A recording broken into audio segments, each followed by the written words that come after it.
Welcome back to the home studio and welcome to episode 58 of the Stevie Richards Show. Once again, we are going to answer some of your questions because the co-host of the Stevie Richards Show informed me before starting this episode that we still have about 400 questions to get through that we're going to try to kind of like meld into segments that are relevant to the questions and trying to answer each and every one of the questions as well. Thank you for doing that. And thank you to my co-host, Better Than the Best, James Romero, wearing the shirt. There he is. Yeah, it's the Savage shirt. It's the Savage before he got to WWF shirt, so that's why I worn it. Yeah, we only got 400 or nearly 400 responses to the last time I did a post asking for questions. There's been like 1,500 responses. It's been ridiculous. So I've got the best ones. The best ones that haven't made it onto a show yet are on another document, which is about nearly 20 pages long.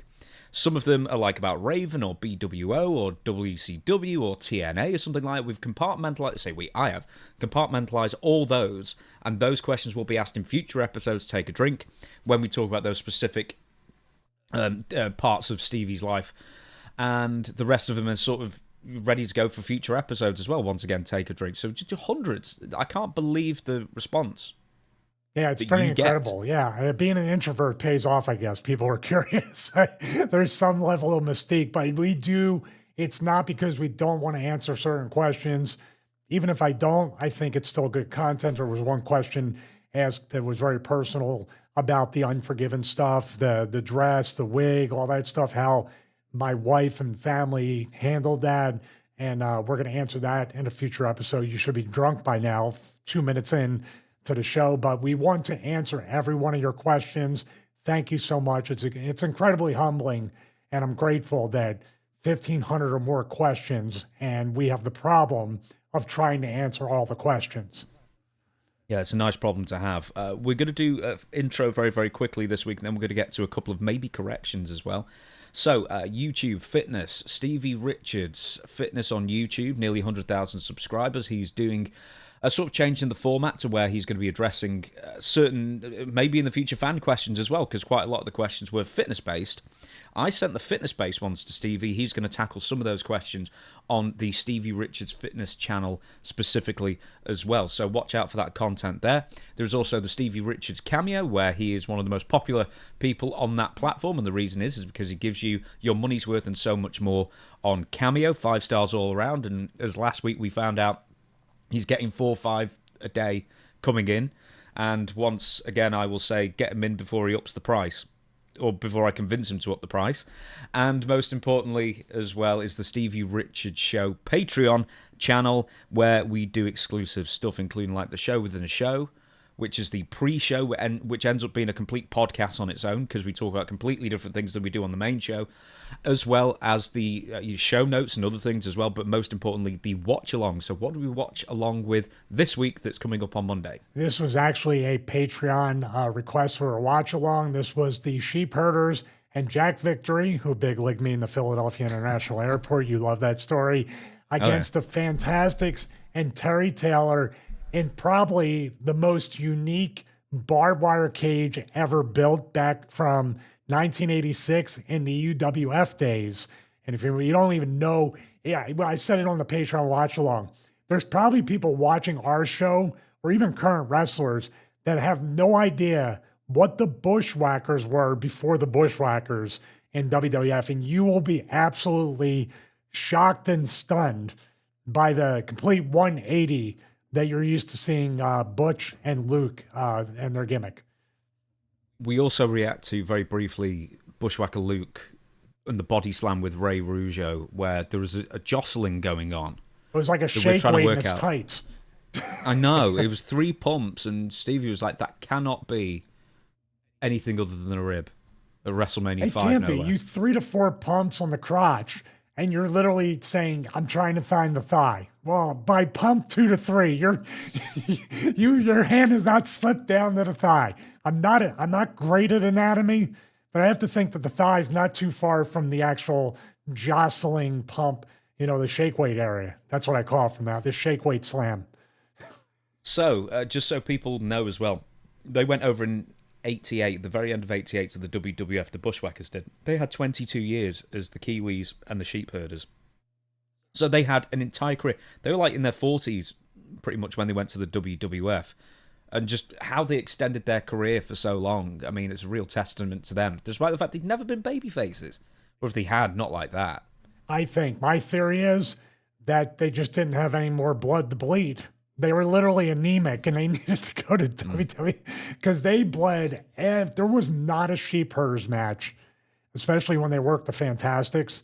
There was not a Sheep Herders match where it wasn't buckets and buckets of blood, barbed wire cage or not. But that cage, the people were on their feet outside, but I'm convinced it was because that cage could have teetered either way, in or out, and it was bending and shaking, and that's all you kept saying. Look up in the right corner. Look over here. Look at the cage. Look at him, Tony, like David Crockett used to say. Look at him, Tony. Look at him. It's going to happen. Yeah, so that is the Patreon exclusive coming up this Monday, and the Monday just gone was Bret Hart versus the British Bulldog, SummerSlam 1992. But this episode is regarding your fan questions. It was meant to be a week ago, but then Hulk Hogan died, so we ended up talking more about that, and we sort of saved a load of the questions for this episode instead. So we're going to get straight into it, and these first three questions basically might only... I'm sorry, there's a correction. Yeah. Right, Lyra versus Becky. I said, I bet my bottom dollar that they WWE pumped in sound. Right, so I've heard a couple of alternative theories. One of them may have been that the upper decks at one point were trying to do the Mexican wave, but it didn't quite get round the entire arena.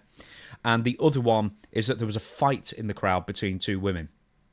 And more of the crowd were interested in that than they were what was going on in the ring. So there are two alternative theories. You probably wish you saw that fight instead of the one in the ring, right? Yeah, man, honestly. But some people said that was a really good match. Who could... What? Stevie? Everybody's entitled to their opinion, but I don't know if they're watching the same match we were watching. Man. Hey, everyone's entitled to their stinky opinions, but that was one horrid match. Hey, listen, I only hope that I have the resilient, like my back is hurting right now. I feel very weak compared to Lyra, because you can hit that girl with a wrench 7 to 8 times, and she's going to make a comeback on you. And she's also the most helpful opponent, because if the zip ties come loose, she will put herself back into zip ties. You will never lose her either, because all you have to do is follow the trail of feathers. That's your favorite part. So you know she's under the ring. That was amazing. Right, let's get to the fan questions. These first three might require only one-word answers, and then we'll get into more in-depth stuff. So Kent Gregory says, when are you signing your Legends deal with WWE? Wow, I can't believe you said that without laughing, James, when you asked that question. I don't know if Ken Gregory, I don't know if you've watched any of our Triple H clips lately, but it's never going to happen. It's never. My cats would get a Legends deal before me, until Triple H found out they were my cats. Then he would remove them and remove them from the alumni page. Hey, by the way, he's probably going to be reminded of this and we'll be gone. Interesting fact. Maven and I talked a couple weeks ago, and he's like, can you believe that they took my name and everything down from the alumni page? And I said, well, if they took your name down, my name's got to be gone. Nope, there with the BWO gear on and the whole, whole backhanded compliment. Somehow this guy made it. Somehow this guy lasted. But still, like, how did they not remove me from the alumni page? That's nuts. And they removed Maven. I can't believe they removed Maven. Anyway. Well, let's see how long it takes for Stevie to get removed. Doubt8131977 says, I know Stevie is an avid gamer. Is he playing the WWE Top Slam phone app under the name StevieKickBWO? Well, the interesting answer to that is I did even not even know there was a WWE Top Slam iPhone app until now. So whoever is StevieKickBWO, thank you so much. I don't really play outside of the PS5 Pro, which I know you have a PS10 with 2 PS5s. I actually am looking into, I got a Steam Deck OLED, love using that, but I'm trying it. We've talked about this for weeks. I'm looking at the PSVR 2 or the MetaQuest 3, and it seems like I'm leaning towards the MetaQuest 3 with the Batman game. The wire, the tethering, and the fact that the cable is proprietary and you can't replace it, you have to send it in to Sony.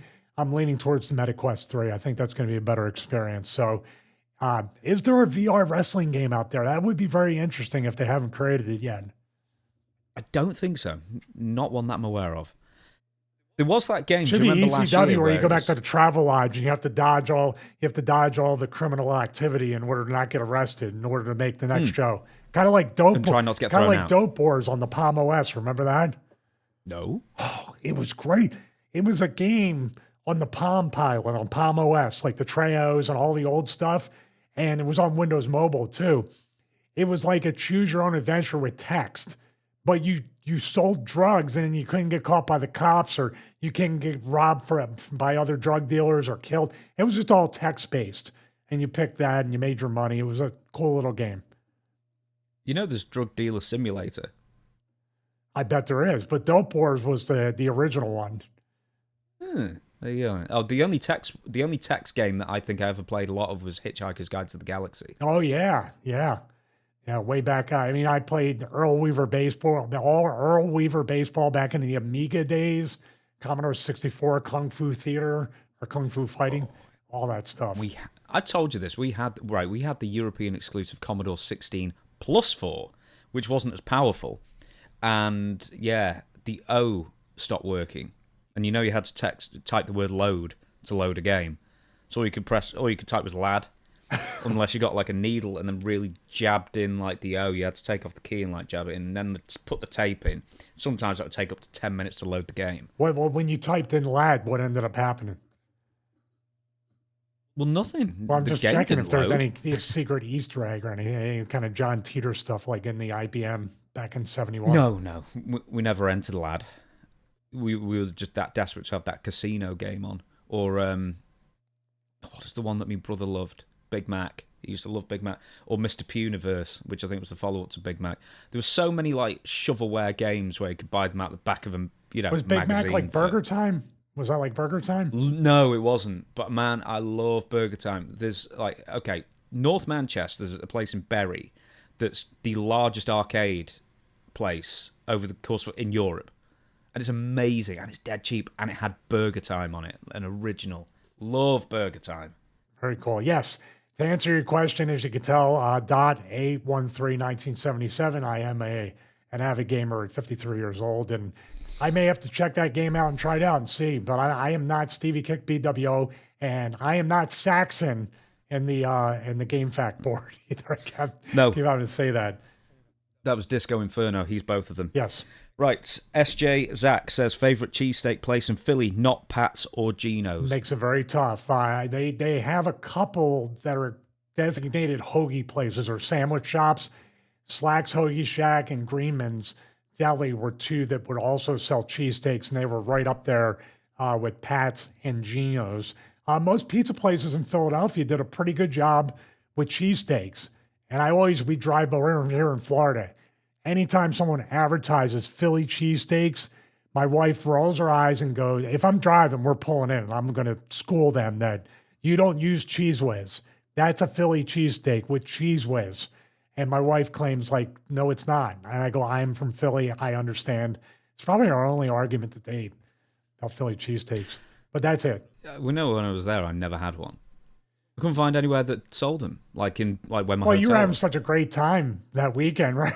Yeah, I didn't eat for 4 days anyway. Man, the stress I went through that week. Right. So there were some of the more quick-fire questions. We're going to get into some of the more in-depth ones now. And this is one I'm particularly interested for your opinion on. Art minus me. Do you think the Stalker gimmick they gave Diamond Dallas Page during the invasion angle would have made more sense for the Raven character?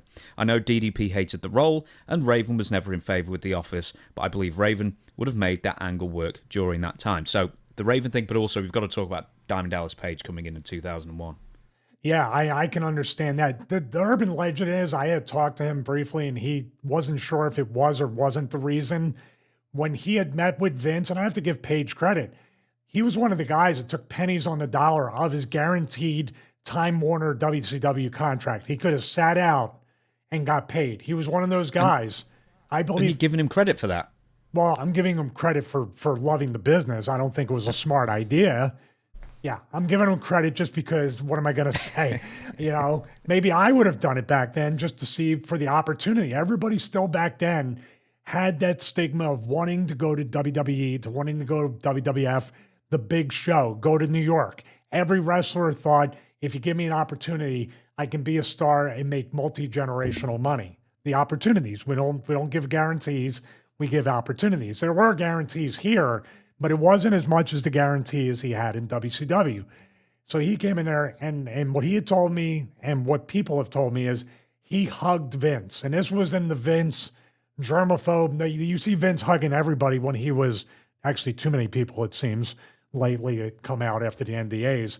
But he was not a touchy-feely, huggy person back then from what it was like literally just maybe a handshake, if that.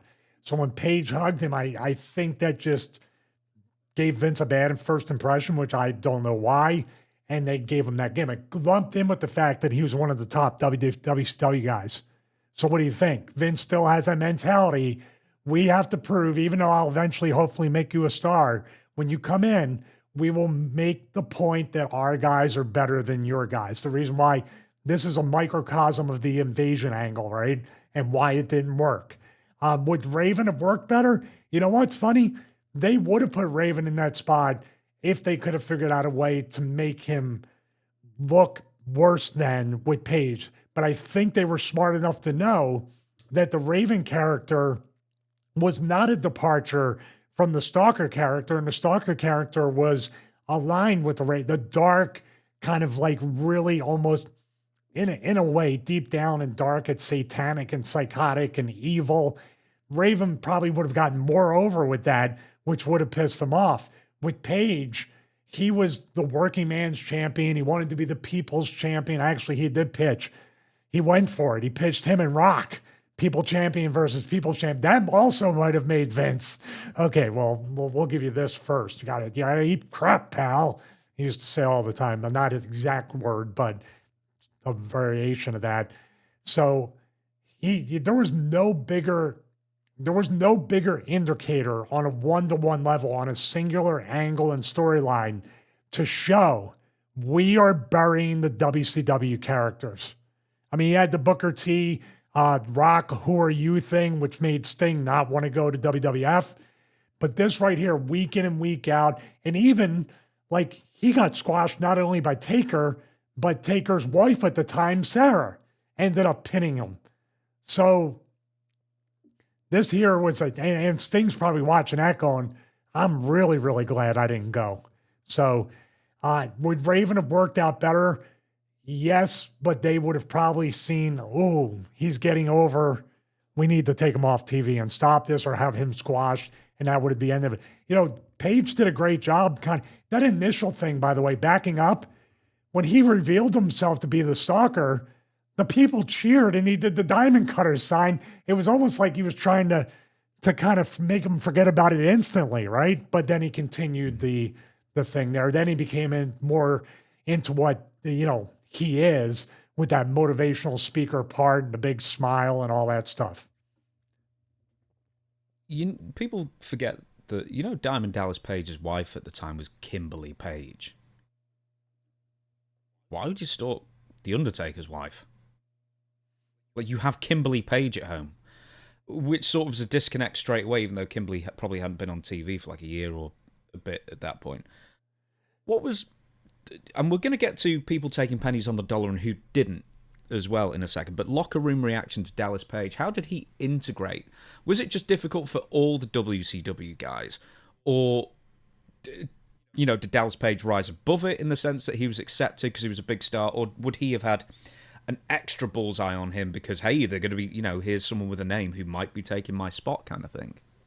I mean, all in all, with everything I told you, when they bought WCW, we were in Cleveland that night for Raw, the simulcast with Nitro.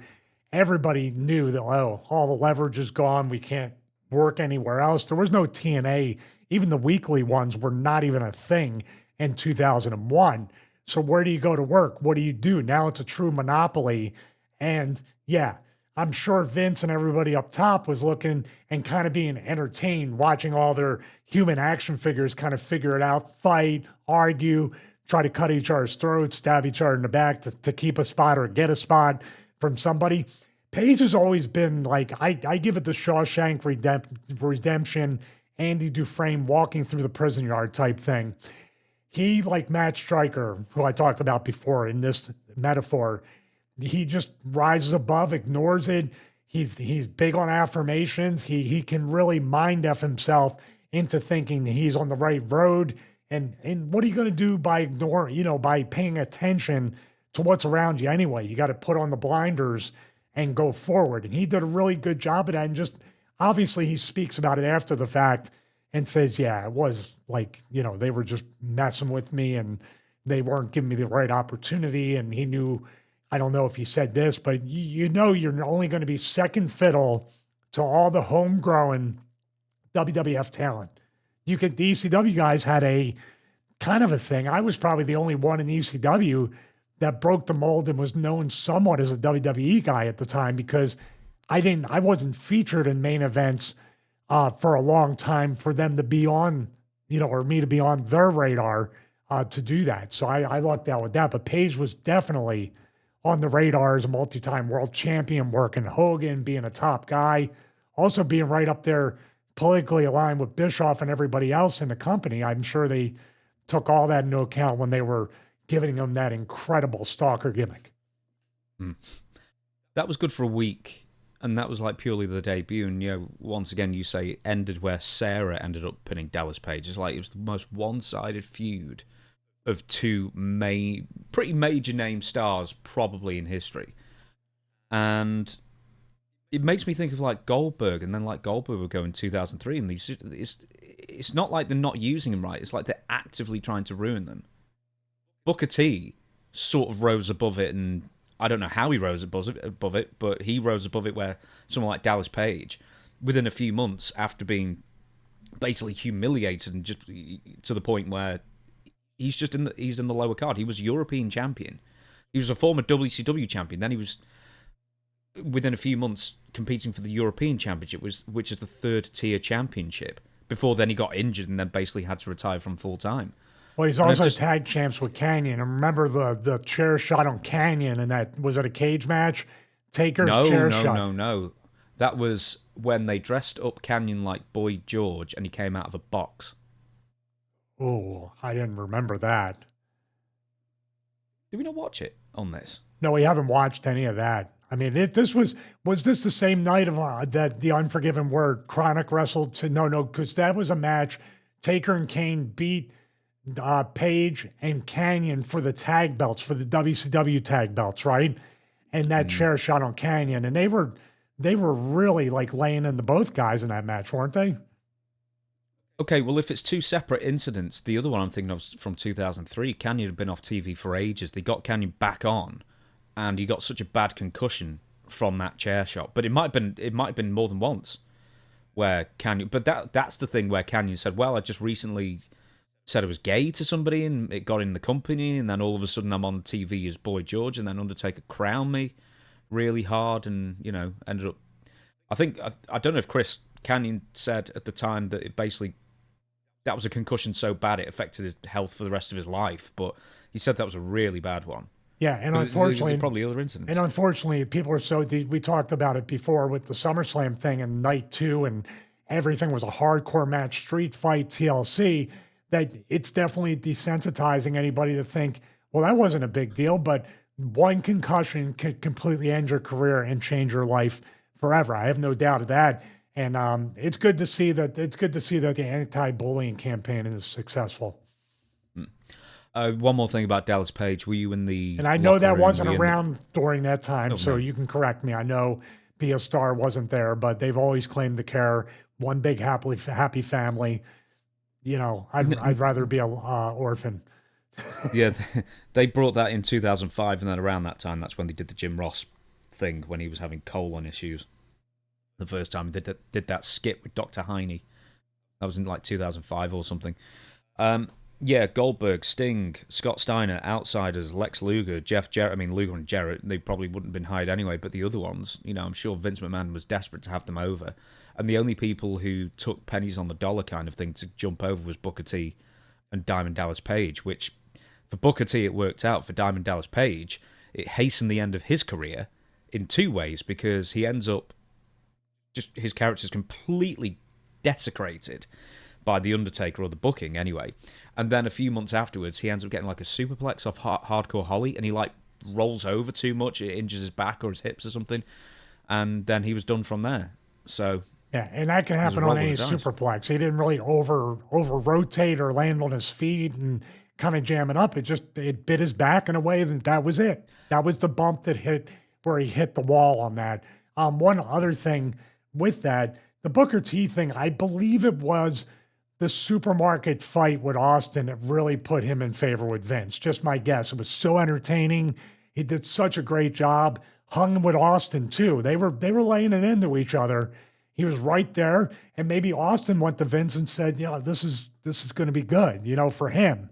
Kind of vouch for him. I'm speculating on that, but I think that obviously Kevin Nash, Scott Hall, even Hogan, and all those people are super smart. In wrestling, I'll give this example because we just watched LA Knight come out for Seth Rollins after Seth cashed in the next night on Raw.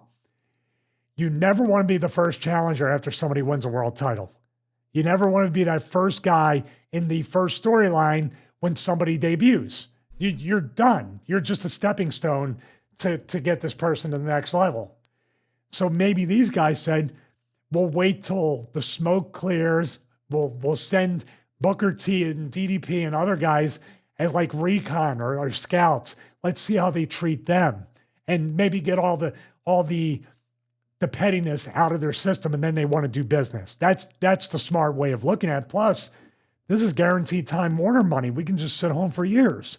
Why not? Well, Scott Steiner did sit out, and then as soon as he got there, they tried to drug test him, and he said, well, I'll go if Triple H picks me up in a limo and we can get tested together. Never asked again. No. So there you go. So Scott played it well, but once again, they did nothing with him. But Scott was injured. Sting didn't turn up. The outsiders, well, Scott Hall was Scott Hall. Kevin Nash, famously injured with the quad thing. Anyway, we can talk about that at some point in the future as well, because I think you were on Raw at that time as well. But that'll be a one for another day. Next question, Mets fan. If it's not too political, if it's too political, please exclude. But what memories, experiences does Stevie have of Donald Trump leading into WrestleMania 23 with his angle with Vince McMahon? Was he around the wrestlers at the show? Did he have any interaction with the future president? Well, I remember him being in a few Raws. Obviously, came out with Vince, and then they made the match with Lashley versus Umaga with Armando Estrada there, and of course Vince. And if Vince loses, he gets his head shaved. If Trump loses, he gets basically hair versus hair with the advocates, and the wrestlers are wrestling for them. I remember seeing him a couple of times there, said hello and shook his hand in passing in the hallway. At WrestleMania 23, Detroit, Michigan, I believe, they, they came in like around the corner. There was like tents in the back of the stadium, kind of like areas and stuff like that. He was walking, and it was funny. It was like a scene from The Dark Knight where Bruce Wayne got off the helicopter, had two women on each side, everybody interlocked. That's sort of what he was doing. And obviously he replicated that, I think, at the Hall of Fame with the women, divas coming out with him. But it was just on a low, and just that was it. I didn't get a vibe from him one way or the other, like, oh my God, this is going to be the president one day, or that he was like a scumbag, or he was a carny. Obviously he's a carny because he's backstage at WrestleMania working a wrestling angle, and he's friends with Vince. He's got to be a carny to some extent, a worker. But no, nothing really to speak of or anything like that. Obviously, Donald Trump still has a heavy connection to wrestling, especially WWE, with Linda being in the Board of Education, being Secretary of Education. Hall of Fame. He's in the Hall of Fame. He's in the Hall of Fame. Did he get inducted that weekend into the Hall of Fame? No. I think that I would have suggested that was years later. Okay. So at the same, now there's that meme that was going around for years when he double legs or he spears Vince and starts doing the weak punches. They put like the CNN logo on Vince where he's punching him. It's just, memes are unbeatable on the internet. But at the same time, now he has a huge connection with Linda, now with Triple H on the Make America Healthy Again type thing. I have an opinion about that. I don't think he's really a great choice with his history of vitamins, as James would say. Allegedly. 2013 is when he was inducted. Oh, wow. Only a decade off, maybe more. or less, 2004, I think, 23 it was, or 2003. What's that? When Trump was in? No, that was 2007, I think. WrestleMania The 23? He was there. Yeah, it was 2007. Oh, okay. 24 was in Orlando. He was basically, you say 2013, so he was 6 years after that. Yep. So, two people basically wrote in with the same question here, and I thought this was something to do a bit of a deeper dive on. Brett J says, has someone commented about any catchphrases or words the guys used in the ring to help communicate what they were doing? That would be an interesting one. And then Raven, of all people, writes in and says, what are some shorthand words, phrases when you're calling things in the ring? How do you make it clear to your opponent to either take or do the move? So I thought this would be a good time to explore some shorthand words, wrist squeezing, hand squeezing, communication through referees, even glances or hand signals or anything else, of how you and your opponent would communicate in the ring. So where do you want to take it from? Well, I think when you're calling things in the ring, these kind of meld together. So thank you very much, Brett and Raven. Raven, thank you. Haven't talked to you in a while. Thank you for leaving a question. Friend of the show. So looking at this is, it really comes down to, and this is where I think people today think there's always talking, and there is talking. Flair was always great about literally talking to you. He'd cover kind of his head, his forehead up or his mouth, and call little things in conversation for him. But it really comes down to the 5 moves of doom, knowing what your opponent does. I always ask, even if I worked indies, I would try to watch matches of a guy, if I knew who I was working ahead of time, to see what he does. What he does well, what he tries to do is not so well, and then the stuff that's like, stay away from. So you need to go right then and there and figure out what moves. Like, let's take Bret Hart, for instance. He's going to be part of the show later. Bret Hart, you know that like when he whips you off, he'll say probably stomach punch or whatever. Stomach punch, you double over, he knows Russian leg sweep there. You know, he starts working a leg, it's going to go to the sharpshooter. You know, when he does the backbreaker, you should probably stay there if he doesn't cover it, because he's going to drop the pendulum elbow off the second rope. Do you see how the talking does? Now, if he says backbreaker, he goes, move. That's the other thing. People, I watch a lot of matches, especially on the indies, and it's really off-putting unless you have experience and reps doing this, because it's nerve-wracking. In other words, the big rib sometimes with veterans to young guys that they would do, and it's harmless. They would call a spot knowing that the young green guy is going to instantly go to the spot. Like headlock, you're like, okay, let's, he'll say something like, fight back, 2 elbows, taking it to the gut. Meaning that if you're fighting up, 2 elbows, run the ropes, I'll bring the knee up, you take the front flip. Which then on the second spot is, same thing, roll me up. He flips over, does a schoolboy. But a lot of times, a young guy, if you got him in a headlock, I'm calling that spot a minute to 90 seconds before we're doing it. We're going, in other words, that kid has to be like, start going down, then start fighting back, then start doing this, come up to the knees, try to fight it, like taking levels and gears of fighting back. Then when he finally gets to his feet, 1 elbow. Kind of shake it off a little bit. Now it's a little looser. Second elbow creates the separation where I can run, take the knee. I've been in so many matches where I would call that same exact spot or the sleeper hold off the ropes.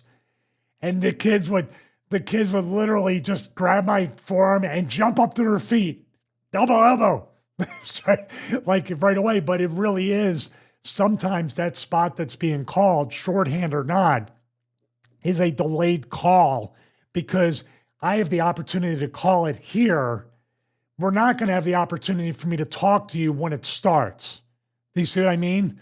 So you just have to have somebody in there. And the only way you learn is like I did, make the mistake like 6, 7 times. The boys laugh at you and say, listen, and then they smarten you up. That's all. They're just trying to have a look. Nobody's getting hurt that way, because all they got to do is grab you by your tights and say, not yet, which happened to me probably 20 to 30 times early in my career in a row. Like match after match, I didn't know what I was doing wrong. But like I'm saying with the Bret Hart thing, if he gives you the backbreaker, before he even drops it, he goes, move, boom. Now he goes up for the pendulum elbow, you know to move off that. That's shorthand there. If somebody says, cut me off, there's no specific way to cut somebody off. So if somebody says, cut me off, hits me, and I cut him off by reaching for the eyes as a heel. If I'm a babyface and they say, fight back, I'm going to start fighting back. But here's the key there. This is where nuance and detail come in. Have we thrown punches yet? Has the heel punched me and gone dirty with the offense? Because if the heel has not thrown a punch yet and they say fight back, you throw forearms, you throw chops, you try to wrestle. Do you see how there's so much you have to think about where you're at, what's going on, and what your opponent has done, and how your character needs to react? There's little ones like whip in the corner, move, whip in the corner. You want to be real specific with this. No shorthand as far as if you say cut me off and you charge expecting an elbow, but somebody brings their heel up into your nose, you got to say put a boot up or boot as you whip. Somebody knows boot means just bring the boot up. You're going to run into it. You whip them in, elbow, or you could say reverse backdrop, meaning reverse the whip, backdrop me. These things are going to be called there, but deep down, you shouldn't need to talk unless there's that little bit of a swerve or a roller coaster, move, block this, do that. And also, here's the thing too. If somebody, say I'm not wrestling British Bulldog, I never have, I wish I had. Say I'm wrestling British Bulldog and he tries to get that high vertical on me way too early. Well, what I'm going to do is block one and then I'm going to try to find the ropes as a heel. So when he finally gives it to me, it means something. But if he gave it to me 2 minutes into the match when he wasn't punishing me and wearing me down, it looks weak and fake, right? So these are it's not so much the shorthand, but understanding body language, positioning, where you're at in the match, what the characters in the match are doing, and what the story is being told. And most importantly, no matter if it's shorthand, longhand, spots, brawl, whatever it might be, you know the finish and you work backwards. That's the easiest way to put a match together. How do we get to the finish? Now let's work backwards to the beginning. A couple of things I've written down. Get it again. So a sequence of moves you tell somebody and then get it again. Which basically means reset to where you started from. Get it again, right? Headlock takeover like Mr. Perfect and Bret Hart. Get it again. Get it again could be if you're working the arm, if you're working the leg, you sweep the leg, go right back. You're literally going right back to the hold you started with. It should be a hold. Get it again is never a high impact move, get it again is always going to be a hold. Okay, let's say as me as a complete novice and you say to me, watch the kick. Well, that could mean any number of different things. It depends on who it is. This is where I say to every wrestler out there, you think you're a mark by studying tape and watching matches of people you're working and how you could do stuff. There's no other way for you to figure out and make your life so much easier that when I say, watch the kick, what do you think? Super kick, Stevie kick. Watch the kick. In other words, I would say, throw a clothesline or a clothesline, watch the kick. Oh, he's going to throw that clothesline at first like he doesn't know that I'm ducking. When I duck, he should have the instant thing of turning around, watching the kick. And when I say why, and usually like in the match, before the match, I should say, I will say to somebody dead on, listen, I'm going to tell you about that. We're going to develop a spot for the kick. I want you to look right at me because I'll tell you 9 or 10 times out of 10, a young guy, guess what they're going to want to do when you're throwing a super kick? They want to eat the kick out of respect. In other words, turn their chin in and take it for real because they can say they took the kick. And I tell them, I appreciate it. I know you're thinking, look right at me because 2 things are going to happen. The kick is going to be here or the kick is going to sweep across your chin. And it's going to make a noise. I'm going to do one way or the other.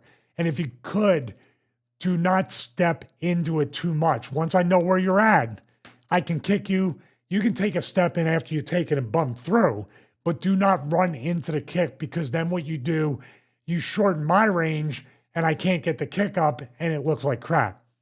These are the things when I called matches and people would always make fun of me on the indies. I left nothing to chance. And how many botch watches have we watched where people have not explained what they're trying to do and it's quite obvious? And here we have a guy, pogo sticking on his neck or something's happening weird that could have been completely avoidable. So when you say watch the kick, now Scorpio used to say grit your teeth, which means the kick's going to be there. You know, if you had heat or not, sometimes you just say grit your teeth and you grit your teeth. But at least it gave you warning so he doesn't knock your teeth down your throat. And then there's guys that are like,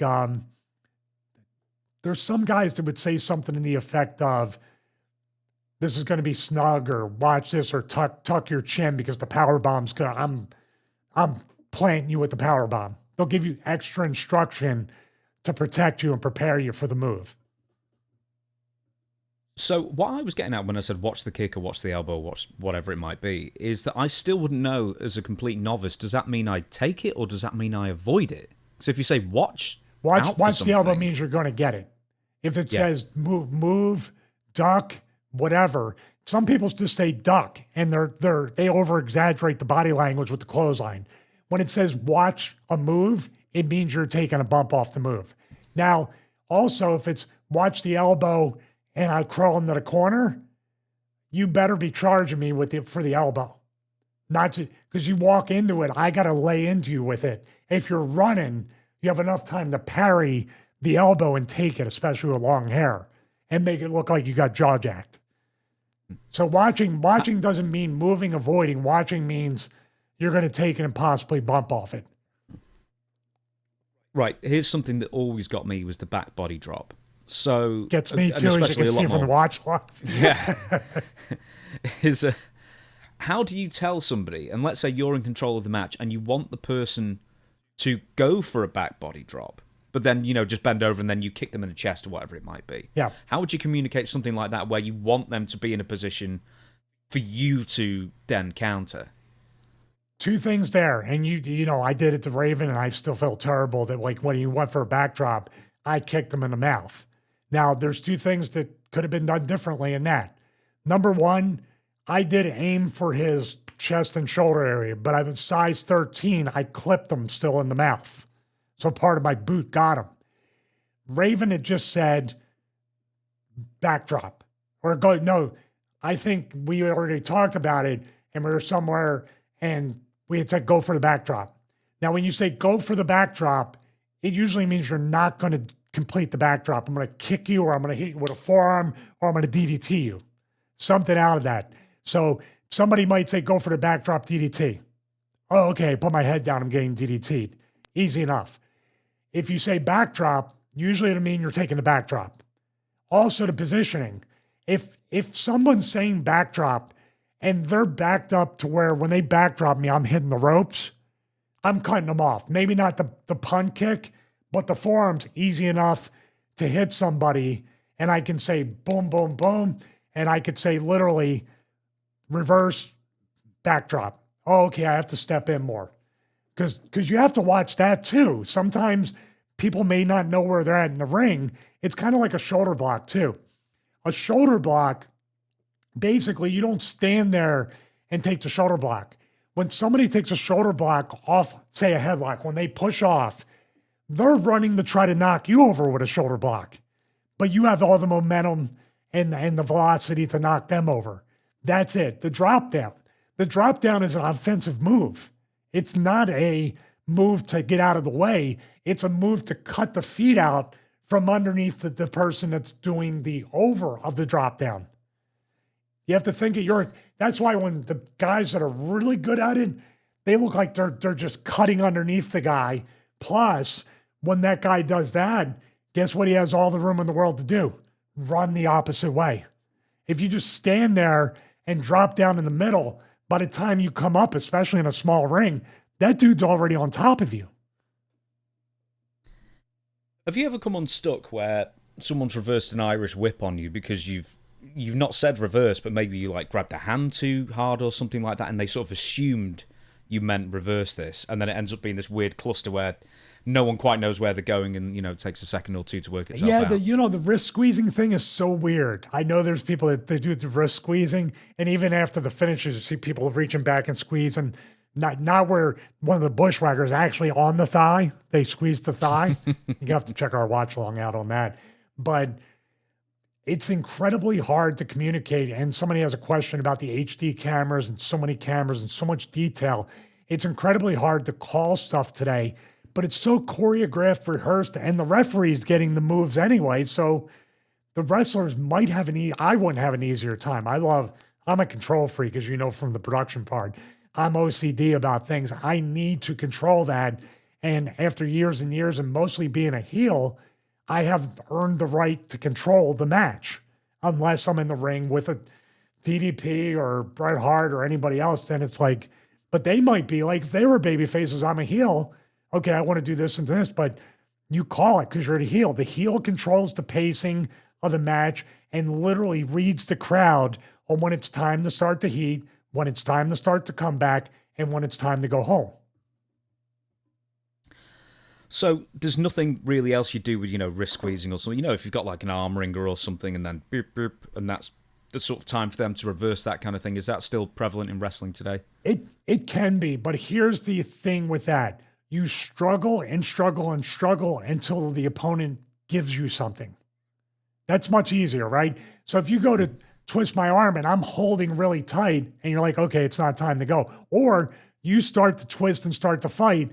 I come up, I kick that elbow up, which is really important. I hate that people don't do that. Kick the elbow up with one arm and pull down and put him back down on the mat. And so he has to work up levels again to fight back. Now as a heel, say I'm a heel and I'm doing that and you're like, well, the heel's out wrestling the babyface. No. I'm putting him down, doing whatever. If he keeps fighting back, eventually I'm going to kick him in the stomach. Now I'm starting to cheat. Now when he comes up and fights off of that and fight, and then when he turns me over, I'm taking a forward bump off the first turn, even though I probably turned him 2 or 3 times, tried to work it. I couldn't get him down, but the babyface is so much stronger when he finally gets up and does one arm twist. I'm taking a front bump. You see the difference? That, you can work any hold, any position, anything that you want, and have the same level as your supposed rest hold. Any wrestling move or hold can be interpreted and fought from underneath as a babyface. Have you ever encountered anybody counting? Like before a suplex, 3, 2, 1, jump, kind of thing, like that obvious. Well, is that prevalent as well, or is that only, lower level workers, I guess, who do that? I think lower level can do it, but you have the Shield triple power bomb. Everybody needs to be on the, the Bronson Reed, Braun Breaker. They should have did 3, 2, 1 and go. That's when you should do it. I wrestled Lance Storm his last match on Heat, and he does that awesome vertical, and he even had like just one hand with me up there actually posting on the thigh bushwhackers. Okay. Once again, that's a reference on the Patreon exclusive Stevie Richards Show Patreon.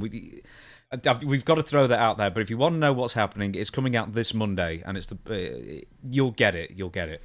Yeah, and it is. These are all themed in the same way. But I went up for that. But the thing is, like, once again, reading the body language of your opponent.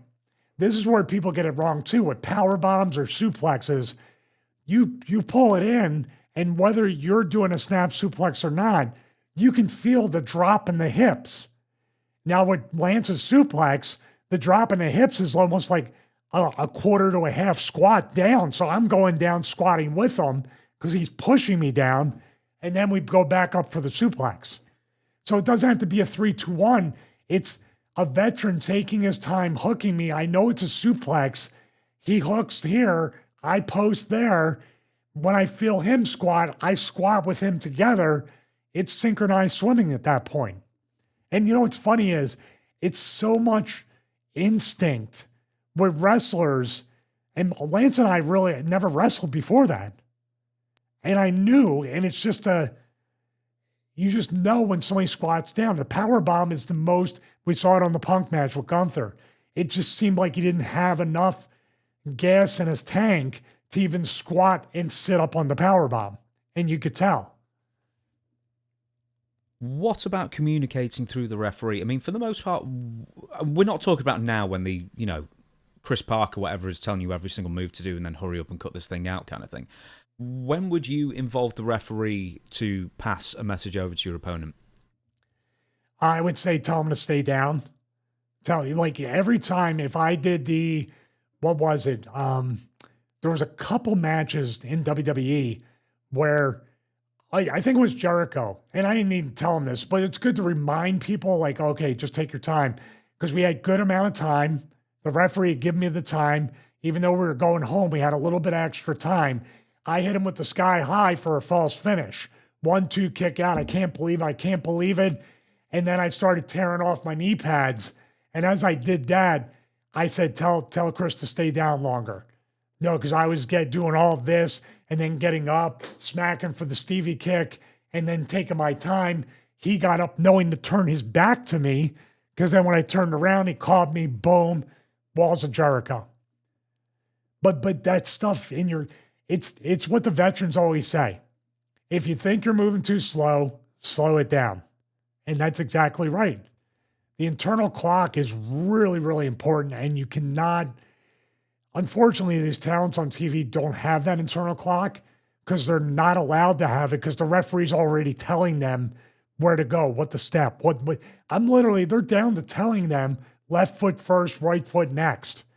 It's so choreographed that it just doesn't, it seems like a big disconnect these days. Nothing is organic.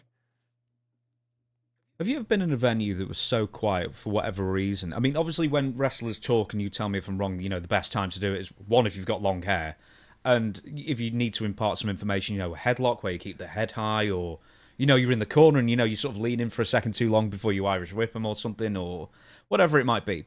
Have you ever been in a venue that was so quiet that you couldn't say anything without everybody around hearing it, and so you just had to say nothing and just wing it? Yeah, usually when I wrestled, the crowds were pretty quiet. You were waiting for that one, weren't you? Yeah, I was waiting for that one. But yeah, I mean, there were certain ones where they were that quiet, but thankfully I was in the ring with somebody that we could there was times where we flipped it. Where I thought it was going to be a babyface, I turned out to be a heel, and we had to flip it, but we knew the match. We didn't call every spot, but it was like, okay, the heat spot's this. I think it was Al Snow. The heat spot's this. Now we're flipping it to this. You're just doing it to me now. So we're just juxtaposing our positions. And I have to thank WWE for that. As much as they were trying to be like really funny and trip me up, they've done that more times than I can even count on house shows. And I think like 2 or 3 of them were against Matt Bloom, where they just changed everything. The finish, you're the babyface now, not the heel. And I had to go out there. And when I went out there, Matt didn't know. They did it with Val too. I had to tell the referee to tell them it's all reversed now. And they thought I was ribbing them. There's this kind of pregnant pause where you're like, are you sick? Because nobody even knows what's serious, what's a rib, what's real, what's a work. Yeah, you're standing there for about 30 seconds going, this could be very disastrous.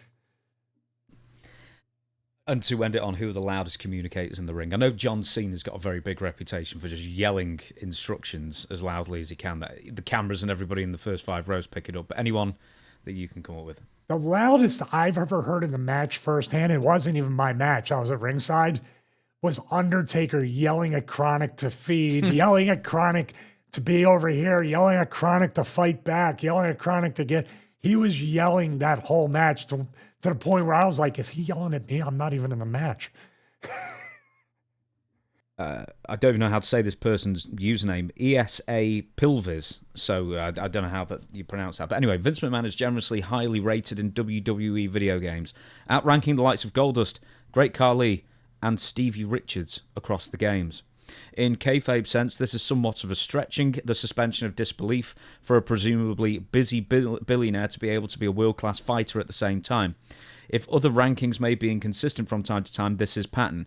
Being a fan of wrestling games, would Stevie have some takes regarding ratings or character abilities in wrestling video games in general, or the particular case with the inflated Vince. Now, I just pulled up SmackDown Here Comes the Pain. Stevie Richards has an overall rating of 63, and Vince McMahon has an overall rating of 64. Val Venus has got of 65. There you go. Yeah, I mean, he owns the company, and there wouldn't be a video game without him, so I am surprised he's not a 95. And dare I say it, I have never seen a memo saying Vince McMahon cannot be shown in a vulnerable position, and you knew I was going there. So, yeah, it's fine. To me, it's no big deal. I don't know why in this day and age, like it's big on the Madden release, that the football players all sell for the ratings. All sell for like Tyreek Hill and Jalen Waddle for the Miami Dolphins. I know Tyreek Hill said this in a press conference, that they are boycotting Madden because they are rated too low. Well, let me point you in the right direction, Tyreek, because NFL 2K5 is the greatest football game ever made. I still play it on my Steam Deck. I used to play it on a modded Xbox. It was amazing, and it's still 2025 is better. I used to do it every year, by the way, James, on the fitness channel. I didn't care. It used to be a tech channel. Every year, NFL 2K5 is still the greatest football game ever made. And I comment, people think, well, you're Saxon or whatever. I don't do that. But I admit, Soft Drink TV, every time he puts out something from EA or Madden, my comment goes up, NFL 2K5 is still the greatest football game ever made. And nobody believes it's me. Someone thinks I stole my account to do like a comment on that. I'm going to give you your stats versus Vince McMahon's. Strength, 6. Can Chris do a tail of the tape on this? Yes, Chris, do a tail of... Well, we ask him every time, and sometimes things happen. That's people's favorite when he doesn't do it. You got 6 for strength, Vince McMahon got 7. You got 6 for submissions. I remember you ever using it. Did you ever have a go-to submission? Koji Clutch. Of course, yeah. Well, it was taken away from you, though. Oh, and the Rat Trap. And the Rat Trap. Sugar Hold, you call it. Yeah, Vince McMahon got 5 for submission. END. Actually, Vince should have a higher rating now after everything came out for submissions. Well, Sorry. I was thinking some sort of like bowel buster submission. Oh, that too, yeah. So, what's END? Endurance. Endurance, well done. You have 6. The mighty Vince McMahon has 7. Genetic jackhammer. I can't beat that, baby. Well, maybe he's talking, in all these threesomes he's having with his doctors and stuff. Oh, I was going to say, I was just talking about cardio and wrestling in the ring. Maybe they have a different rating system. TEC technical. Oh, technical. 6.5 for you. Vince McMahon 6 and speed. Okay, I've been in the ring with this clod. You need to give him a -6. This dude drips over his own feet. Have you ever seen him wrestle, video game developers? No, he was there when they put that there. Wouldn't it be funny if it was CRD and it was coordination? That's even worse. Yeah. Speed. How many holds of Vince McMahon, how many holds has he done in his wrestling career? I don't know. I'm sure he's held down. Never mind. 7 for you, and also a 7 for Vince McMahon. You're both equally as quick as each other. Well, that's not true either. And at 3 left feet between you, he has 2. Yeah. Oh, I'm clumsy, and I'm clumsy telling him he's clumsy. That's how clumsy he is. How's that for Inception? And SSP. Special? I don't know. Anyway, special, super special, or... you've got 58 and NA for Vince McMahon. I'm going to give you some of the other people on Here Comes the Pain who were in the 60s. I'm not going to... The women are in the 40s or 50 or something. Let me go through. Chavo Guerrero got 67. Christian got 69. Oh, Eric Bischoff got 52. Goldust Of course Bischoff got 52. Goldust got 68. Hurricane. Hang on, I didn't mention Bubba Ray Dudley, who got 69. There we go. Hurricane got 68. Eric Bischoff's sort of around the same as Jazz, actually, which I think is fair enough. I'm saying Vince definitely, or somebody in the company definitely had something to do with the low rating of Bischoff. Rico, 63. So you're on par with 63 then. Rodney Mack, 65. Sean O'Hare, 65, amazingly. What did he score so badly on? He's got 6s and 7s all the way across. Stevie Richards 63, Tajiri 65, and do we have any others? Val Venus 65. So there you go. That's Here Comes the Pain. A lot of middle of the road. The top guys are probably in the 80s and 90s and stuff, but there's quite a bit of separation from us in the mid card or even low mid card and other people. What's Triple H's rating? Always kind of know that. 90. Of course. Let me have a look at how this. Generous of him to take off. Did he take off 10 because he felt like, oh, if I got 100? I would love it if he'd just go full bore above like hourly 100 plus. I'm going to give you the 90s. Road Warrior Animal. But that would have been like the 80s version, I guess, because he hadn't come back to WWF at that point. 90. Brock Lesnar, 91. I think he might be the highest on the game. Goldberg, 90. Hawk, 90. Let me just keep scrolling through. I think that's pretty much it, apart from Triple H, who is also 90. Oh, I'm sorry, an original Undertaker, old Undertaker as it is, 93. So he's the best character in the game. No, he's dead man. He's indestructible. He should be. So there was no Rock or Austin or anything on that particular game? No, he was 87, The Rock, and Steve Austin is 85. Wow. Right there, the credibility of this rating system is really flawed. Did you ever hear of any complaints from wrestlers regarding their, in-game stats? No, not really. This day and age, I think it's more prevalent. It's a video game generation, at least hourly. We did have people playing games and stuff. Most of the games was Madden and sports games outside of wrestling.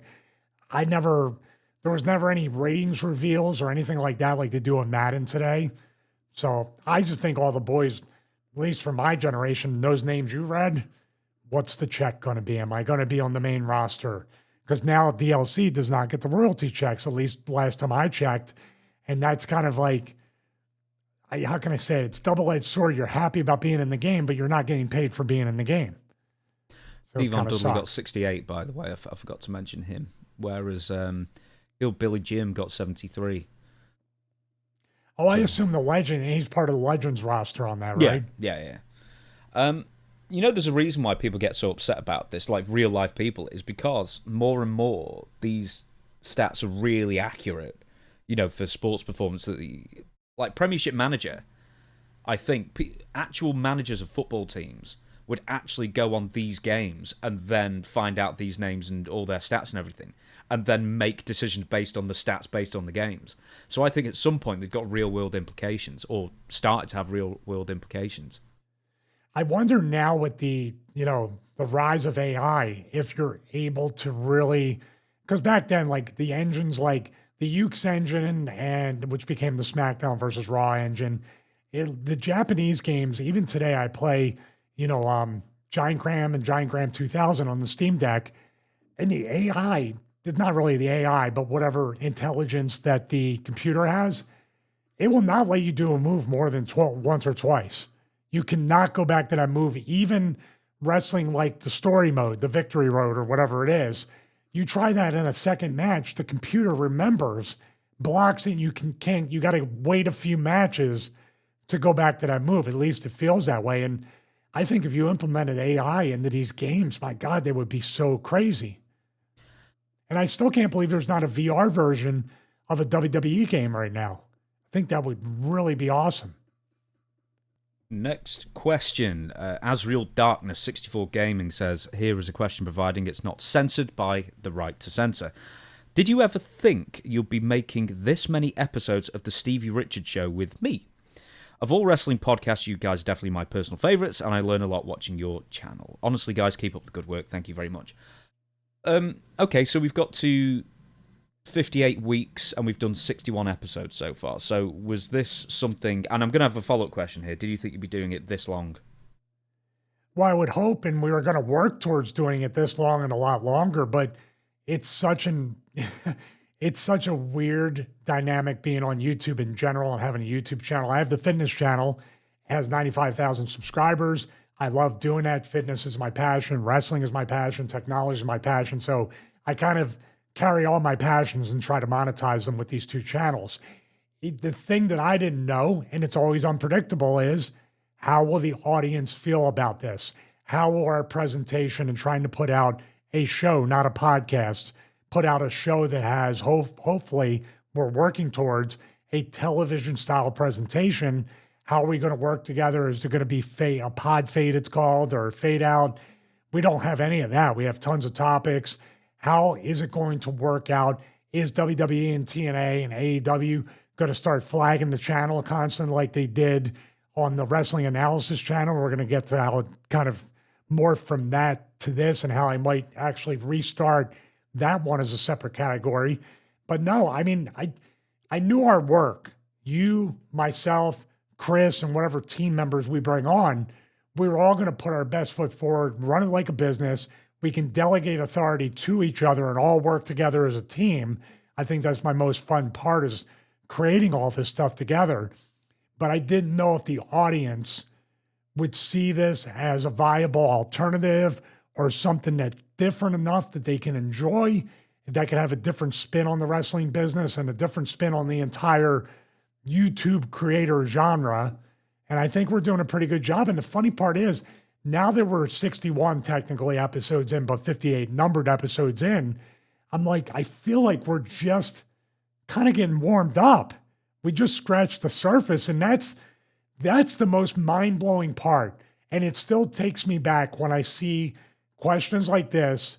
We get emails almost every day, the comments and the Patreon and everything.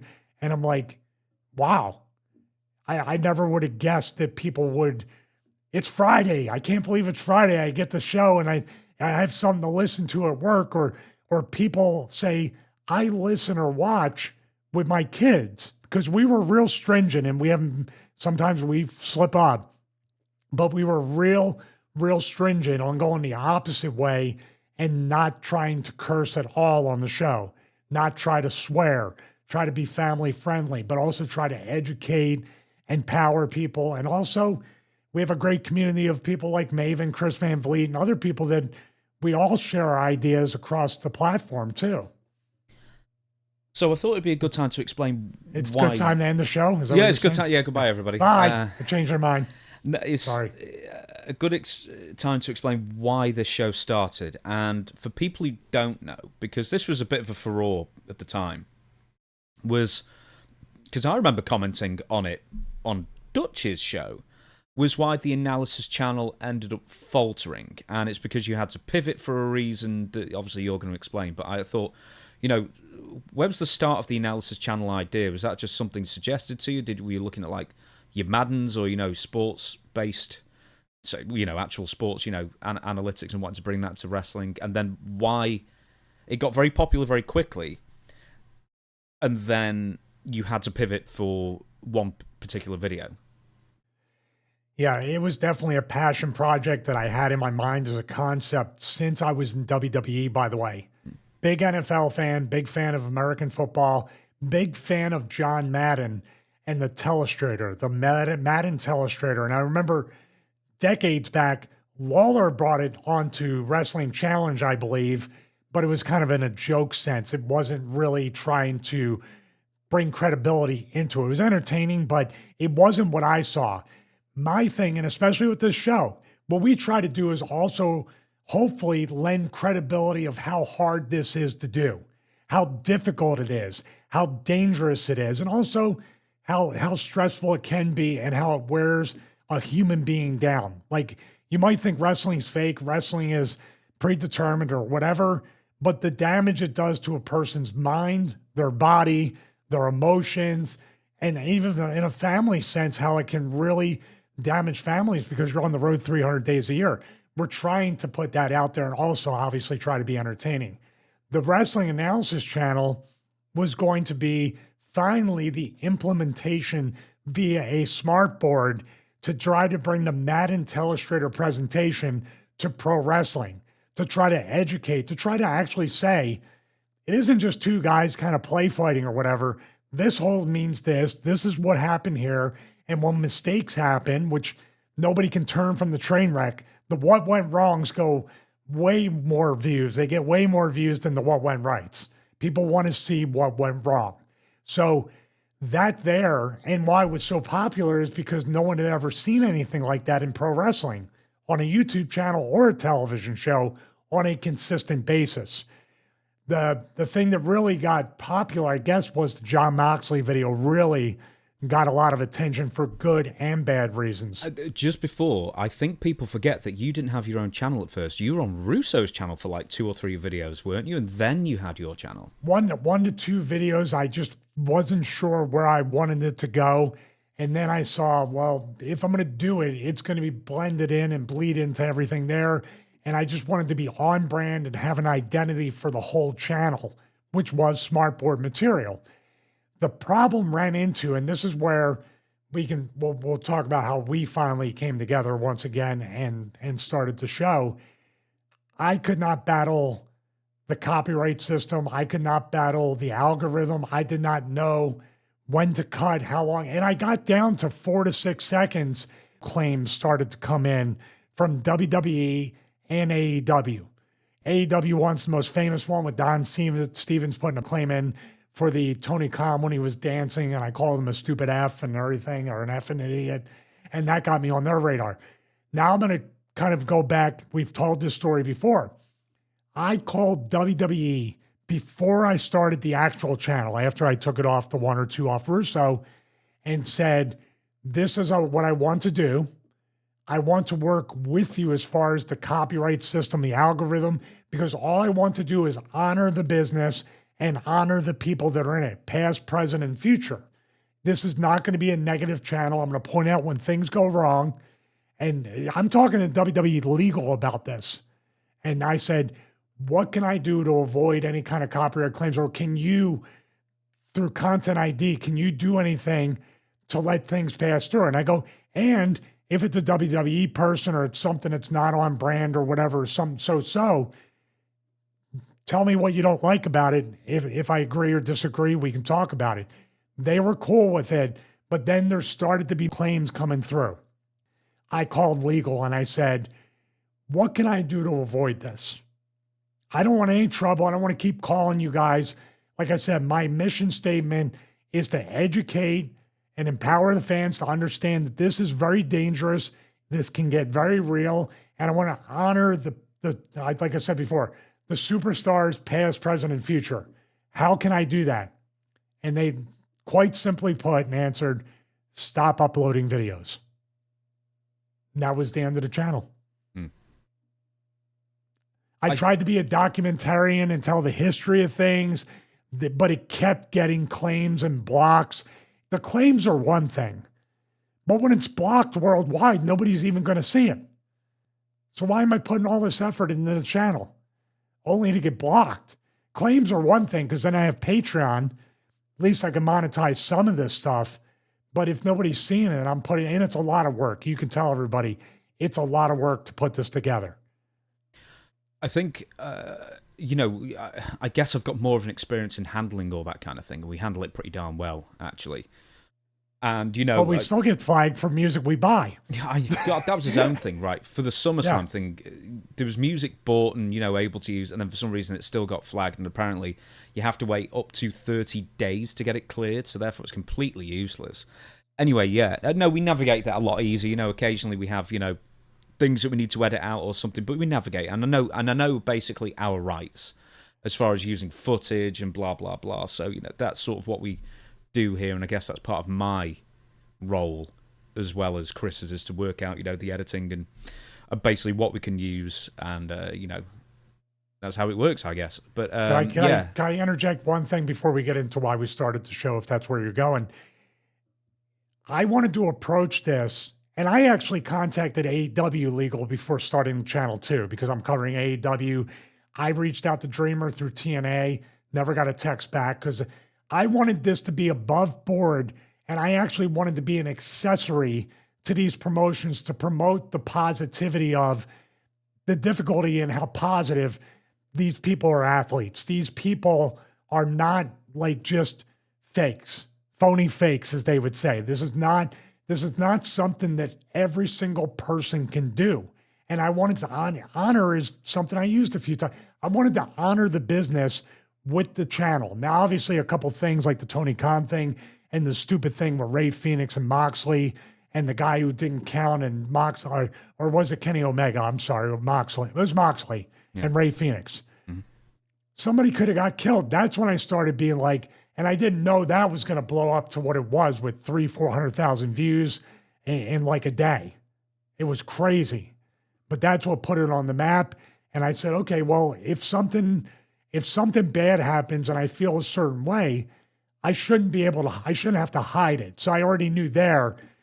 All right, I tried to go the honorable route, but there's things that are just egregiously stupid and dangerous. Now I'm going to be on the bad side of all these companies. Next question, Alan S. Oh, you don't want to tell people why we got together and how you refused to do the show for a while? Yeah. Oh, do we have to? I like it. I like like being right sometimes. You know the first time that I ever emailed you, you didn't write me back. I don't even remember that. I know. I never told you that either. And then the second time I wrote you, it was after the spinal issues, and then, I think maybe I saw you do an interview with somebody else.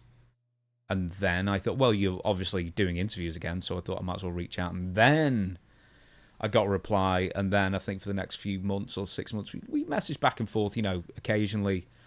And then I think it was May, because I was in Japan last year, and you messaged, and you just said, when you get back, I want to talk to you about something. And then you were quite cryptic about it, and then it was like, it's a business thing. And I went, oh, God.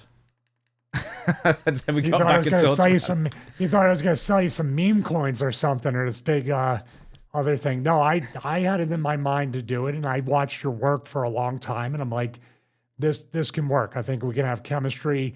We can be fair, and also James will know what works and what doesn't, as uncomfortable as some of the stuff that works does, and having a second person back and forth with the chemistry works as well. You claim I can do it on my own. I cannot do it on my own. I say constantly you can do it on your own. Other people say that you can do it on your own. They want to get rid of me. And other people say to get rid of me, and then you can host the Stevie Richards Show alone too. They hate both of us equally.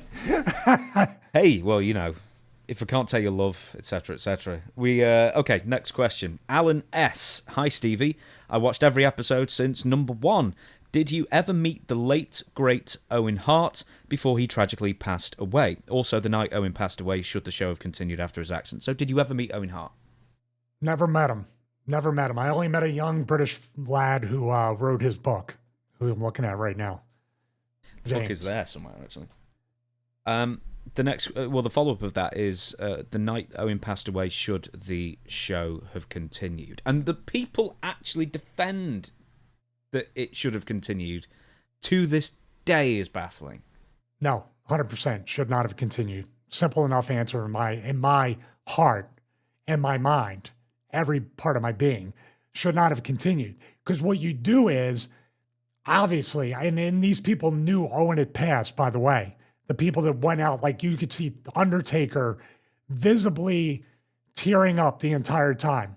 So if you want to talk about the Owen Hart thing, that's one thing in its own that the show should have stopped, because you have fans that are traumatized from it, don't know what's going on.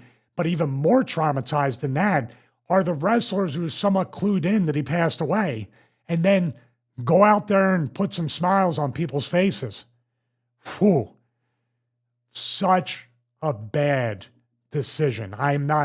There's no you can go on forever about why it's a bad decision. And, some people that get asked that question, they kind of try to put the old, in this vein or in this way, or you look back at it, or 2020 hindsight. No, my first initial thing, 1,000,000% should have ended the show right there.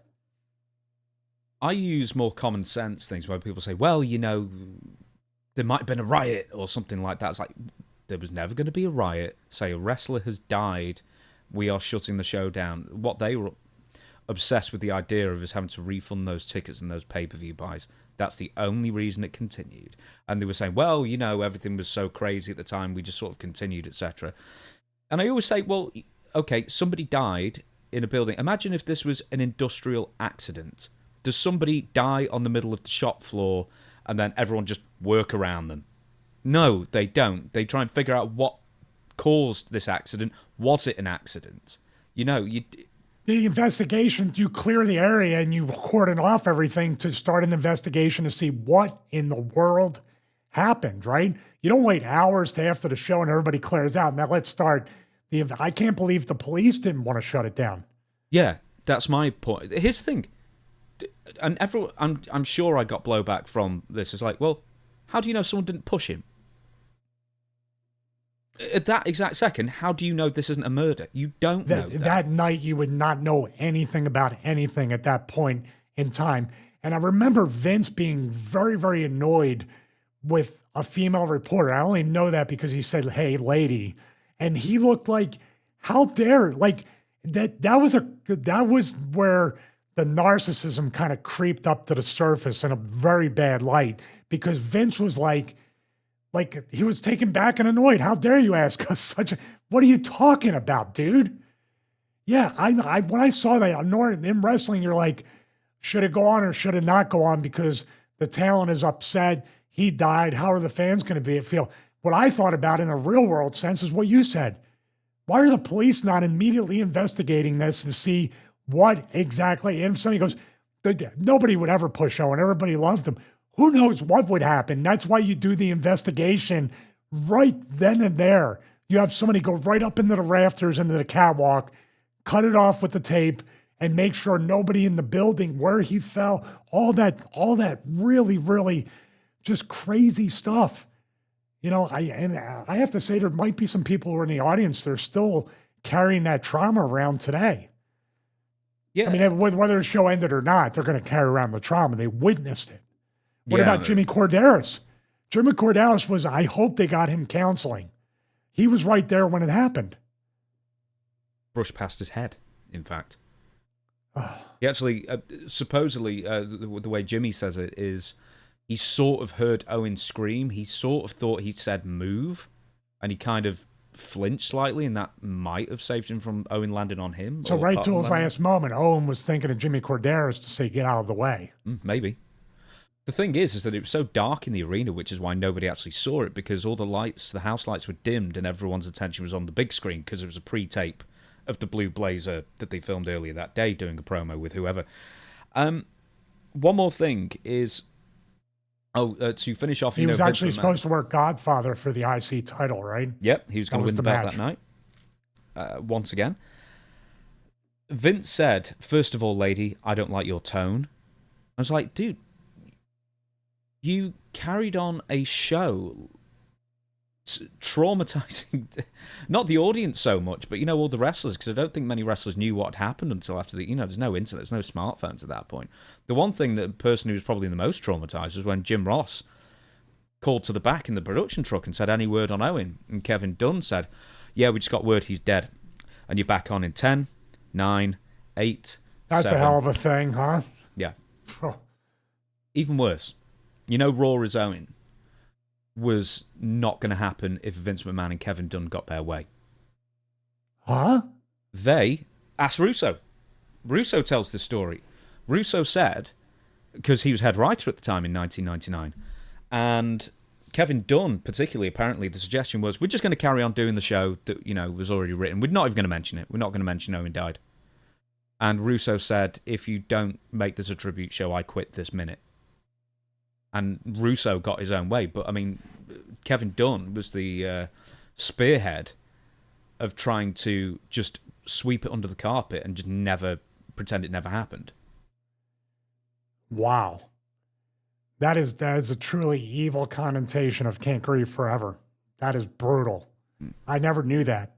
You'll have seen a lot of Owen's stuff, even though you never met him or, of course, wrestled him. What did you make of him as a worker, especially compared to Bret? Because you're always going to get the Bret-Owen comparison. I thought in a lot of ways, Owen was a lot more entertaining than Bret, and I think Bret could admit to that. The personality, especially as a heel, he was having fun. I could feel that. And the way him and Bret interacted with the sibling rivalry and the family feud, he was one of the greatest workers to ever live. Two matches, both involving Bret, was WrestleMania 10, that opening match where they booked that show to perfection, putting Owen over, and then in the end, Bret goes over for the belt. So everybody got over in the end. The other one was the cage match, I believe it's SummerSlam. Mm-hmm. Dude, those two, you want two perfect matches that you could really, if you want to emulate, AEW loves emulating Bret Hart matches move for move. Bret and Owen for WrestleMania 10, emulate that one and I'll watch it. Yeah, he was definitely one. And then, of course, what was he under he was Owen Hart, but then he wore a mask in Japan, right? No. Pegasus Kid was Benoit. That was Benoit. No, Owen was Owen. I could have swore he wore a mask briefly. Was he one of the tiger masks or that? Eddie was one of the tiger masks. Yeah, he was like, there was like the dark version of Tiger Mask. Black Tiger was he might Eddie, have been, right? I thought that was Rollerball Mark Rocco was Black Tiger. But Eddie might have been a version of it. Hang on. Yeah. Black Tiger Wrestling was Mark Rocco. But Owen never wore a mask in Japan. I don't think so. He didn't need to wear a mask because he was just awesome no matter what. I mean, the blue blazer, I thought, would have been a take on something he did in Japan. That's all I'm trying to guess with that. But yeah, rest in peace, Owen. And man, that new information and you reminding of the way he kind of barked back at that reporter, it just shows you the true nature of those two guys, Vince and Kevin Dunn. I didn't ask this at the beginning and I should have done. What was your particular reaction to his death? Because you'd signed with the WWF a couple of months later. I didn't have any other reaction except the human being's gone and how did they obviously you're saying, how did that happen? And he's got a wife, he has kids. From what I heard from the grapevine, even though I didn't know him, was he was just making money in the business and get out and be with his family, go fishing and just be done with the business. So he was one of the most frugal guys from what I understand too, save money, but he just wanted to be home. He's like us now. He just didn't want to travel, didn't know if he had much left in his career. And remember, he stayed after the Montreal screw job, which was probably a really tough spot for Owen to be in between Bret and WWE. He had no option. No, he had no option, but you know what I mean? It's still a tough spot to be in. Well, do you know what's funny is that he got an unexpected pay rise after that. Vince McMahon actually paid him more. He bumped him up to like something like $400,000 a year from, I don't know what he was earning, $253, to sort of placate him and keep him happy. But then he immediately went... Yeah, it's a political thing, absolutely. But the fact is that immediately from that, Owen Hart turned up and then Vince McMahon ruined his comeback because Owen was gone until like for another 5-6 weeks or something maybe after the Montreal screw job. Whereas Jim Neidhart wasn't. He was wrestling for the company for another month, but which people forget as well. But Owen Hart came back. Immediately, he ends up in a confrontation with Vince McMahon, and this is like sort of just in the, the nexus of Mr. McMahon. And Vince McMahon completely no-sold him. So that killed his push immediately. Then he was in a feud with Shawn, where Shawn refused to, work with him to a point, and then refused to lose to him, so then Triple H feuded with Owen. Was that when Shawn took the enziguri and got knocked out? He's never lost a belt. It was always an inch. That was 95. Okay. This is 2 years earlier. And then he ends up in a feud with Triple H that he also basically loses. Then he ends up with the Nation of Domination, which is a black power group. And then he went through like 6 different iterations in a year and a half. But apparently that was all Owen Hart's fault because he didn't want to enter into a romantic storyline with Deborah McMichael at the time. So they kept because he was teaming with Jeff and Deborah was the manager, right? Yeah. So we'll move on. North of Nashira says, I hope it's not too late for this to make it on this episode. Apparently it isn't. When WWE switched to HD cameras, how much did that impact what you did in the ring? Was it more important to plan out matches ahead of time so that you could coordinate with the camera crew and the production crew? Is HD a big reason behind backstage taking a heavy hand for controlling what talent does and says on screen? No, I don't think HD has anything to do with, the way the matches are called or anything like that. The camera being there, whether it's 360, 480, 720, 1080, 4K, whatever it is, you're still going to see guys talking. We can see matches from the 70s, 80s, and 90s where you can catch people talking. So HD was just, this is an interesting question, and I'm going to put it over to you because we have this discussion. We watched that UWF, it had the nice, gritty, old, big-time fight feel to it. when they brought HD and then when they went to the 8K NFL cameras to make it look like a video game on the entrances, it didn't give it the gritty big fight feel anymore. And that's where I feel like HD's great to give maybe a more vibrant presentation, colors, stuff like that.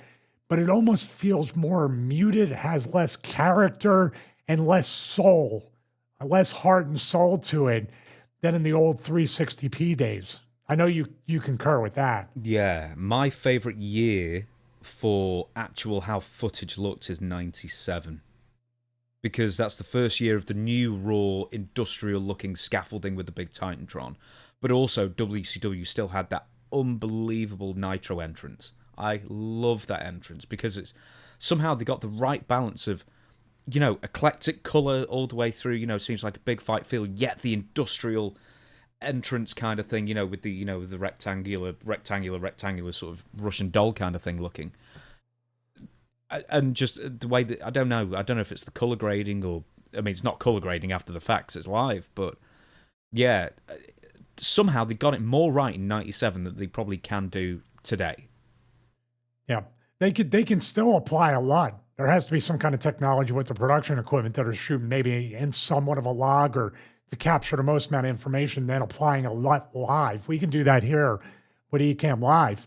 So maybe they do that, but 97, yeah, that's true. That was enough of an upgrade in the production, the look, but not going all the way to the other side and brightening everything. So there's something to be said when the crowd isn't fully lit. They have that anonymity where they feel like they can shout and curse and really be emotional with it, but with the cameras on them, they know it, and the lights are up. I think sometimes people are a little bit more muted and on their hands. I think it's when it went to WWE or WWF went to the Ruthless Aggression era and they changed the setting, and I think that's when it the colours became a bit too warm and saturated. That's what I think of it as the Ruthless Aggression era. I equate it to colour rather than a roster, if you know what I mean. Like that gritty feeling or lack of. I assume that from 2002 onwards, that's what I look at. I even look at it from when, I think it was the day after Survivor Series 2001 or a week after, whatever it is, they changed the logo from Raw is War. Maybe it was after it was after September 11th. And they changed it from Raw is War to Raw. And I even remember, the microphone cubes. Around that time, they changed the logo, which was fantastic, to just Raw. That military stamp kind of font. And I remember that affecting, as tiny as it was, I remember that affecting my enjoyment of it a tiny bit. Just those tiny little tweaks. Yeah, they were I think they were a little bit too sensitive about, we've always been in wars. So, we're Raw in war, or Raw is war, then the war zone for different hours, and then just changing it to Raw. And the fonts today they have and the music is so just uninspiring in a way. Don't you feel that way? Mm-hmm. Well, everyone's clamoring more for Jim Johnson's return now more than ever, it seems. Yeah, and he could probably write better music, or at least if Jimmy Hart, he seems to be ageless at this point, he can just change a few notes here and there, and you have yourself an entrance song. Next question from SJC420. Does Stevie have any cool stories about Meng? No, nothing cool like people have already heard from other people in bar fights and biting the nose on the urban legend, which is all true about Meng. All I can say is that a lot of the Samoans who come off complete, and they are really tough guys and potential, they can kill you if they want to, are some of the most affectionate. They're huggers. They hug, they kiss you on the forehead. You can't do anything whether you want to or not. But Meng's always been this full of smile. I know people can't think about this because they see him in the ring. Always a big smile on his face, always very gracious and disarming and just very nice guy. Samoans are very, how should I say, they wear their heart on their sleeve in positive ways and in negative ways. Positive ways, they're very gregarious, very loving, very, very affectionate. You piss them off, they'll wear your heart on their sleeve. How's that? He's Tongan, not Samoan, by the way. Polynesian, I think, if you're going to be a bit more or catch-all. I am so sorry, Meng. I'm so sorry. King Tonga. Do you call him Meng or Haku more? How do you remember him or refer to You know what? him? I think I called him Haku even when he was Meng in WCW. Always Haku. You're right. Do you remember when he was in WWF? He was in WWF for a year, like 2001, 2001, 2002. He was just there for a year, and people forget he was there for a year. He tagged with Rikishi. I do remember that. I remember like they were dipping it. Like remember Boss Man had a resurgence and all that stuff. There was a few years Bulldog, him, Meng, Mr. Perfect. They were bringing these guys back that could still do stuff, and it was kind of cool. But no memories of 2001 Meng then, I guess. None, except he probably bit somebody's nose off in a bar. Yeah, that's fair enough then. Right then, last one of the questions, then we're going to get into a bit of news. Millennial London, personal question for Stevie, wrestling, non-wrestling related. Professionally and non-professionally, what has been the best way you have coped with stressful times or even griefful times? Is it through fitness, time to yourself to regroup, etc.? More of a life advice question, as I value the podcast a lot, as it has been helping myself through a period of grieving due to my dog of 4 years being diagnosed with lymphoma cancer. Any idea on coping would be greatly appreciated from personal experience, whether that be professionally or non. Thank you both for providing the episodes. Yeah, it's a great question. I love these life questions. We got one on the last question, episode 2. First and foremost, I am so sorry. Our condolences. Hopefully your dog can recover from that, but that's a pretty heavy version of cancer, and I'm so sorry you have to go through that stress and your dog has to go through that pain. Speaking of animals, that's one of the ways that anybody can cope with stress, anxiety, or anything like that. I have 2 cats. We had 3. We lost one last December, unfortunately, suddenly, but they've been, especially the little black one, Pokey, our black cat, had been my nurse during the entire spine infection, laid on my chest and would not move. And you can laugh at it and scoff at it, but I do believe that made a difference in helping me heal, helping me cope with the spine infection, helped me cope with being bedridden. But more on a professional wrestling sense, fitness has been the thing, the linchpin that has really pushed me through my entire wrestling career and my life in that vein. Meaning that, and that can also lead to bad overtraining, because if you get stressed out a lot and you always use workouts as a stress reliever, that can do more harm than good. But fitness and nutrition in a world, whether you're wrestling or not, this unpredictable world where we can't control anything. It feels like, right, James, nothing can be controlled. It's all like reaction. All right, this happened, I have to do this. Fitness and nutrition, and I stress this to James because I want him to stay healthy and get fit for his little girl. These things are the only 2 things you can truly control, and the only 2 things that you get the exact output out of what you put into it. Think about it. There's nothing else outside of working out, nutrition, your entire fitness journey that you can literally get out of what you put into it. Your job, wrestling especially, but all jobs. How many people are working jobs, working their asses off, and they make less money the harder they work? They get more put on them. It's more of a thankless job. Their boss treats them worse the better they do. Happens everywhere. Mm-hmm. But when you work out, no boss, no promoter, no coworker, nobody can tell you work out less hard and don't look as good. No, I'll work out as hard and long as I want to. I'll eat the right foods, and combining those things with proper rest and recovery, which is another thing, you need to get rid of anxiety and stress to properly rest, you get that output from there. Now, obviously, I lean on my faith too. Sometimes it doesn't work because I am a control freak in some ways. And when you have faith, you have to surrender to a certain extent. But my faith does carry me through that most times, but I'm human, I'm flawed, I have an ego, I think I can fix things, and that's where I get into trouble. So I combine all those things, and also, sometimes I vent to James, sometimes I vent to my wife, we vent to each other. These are the things that keep you kind of from going insane. What about you, James? As far as grief goes, I'm kind of really lucky. I've not really had to deal with very much in that sense. On the grief side, I would say this. because being a wrestler, this is sometimes the bad part, and it sneaks up on you when you get back into the real world. We went through a couple years, maybe 3, where wrestlers were dropping dead before 40 at a huge clip. That was all the CNN, Fox News, Nancy Grace, all the wrestlers. This feels like a lifetime ago, but there was a time where wrestlers were literally dying very, very rapidly. And what that did for a lot of wrestlers, and I was not immune to it as well, you become kind of desensitized to it. So when death happened after my wrestling career, and I had to deal with my mother, my father, there was a level of desensitivity for a short time, and then bam, dude, it hit me out of nowhere because I was officially kind of disconnected from the matrix of wrestling. And I feel like crying now thinking about it.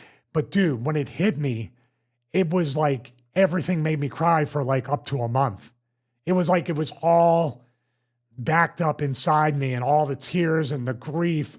It was exhausting.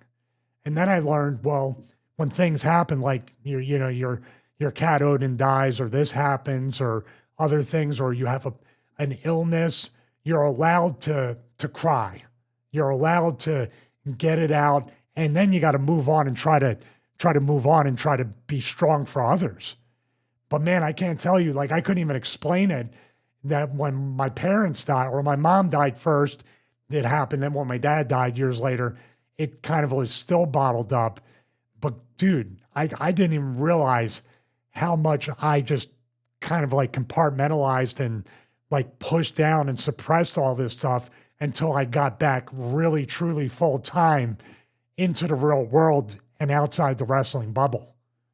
I think you bring up a good word there, is surrender. But I think you kind of have to surrender to grief and just go through the motions of it, because if you don't, it could manifest in different ways, or it can hit you harder later on down the line if you try and ignore it.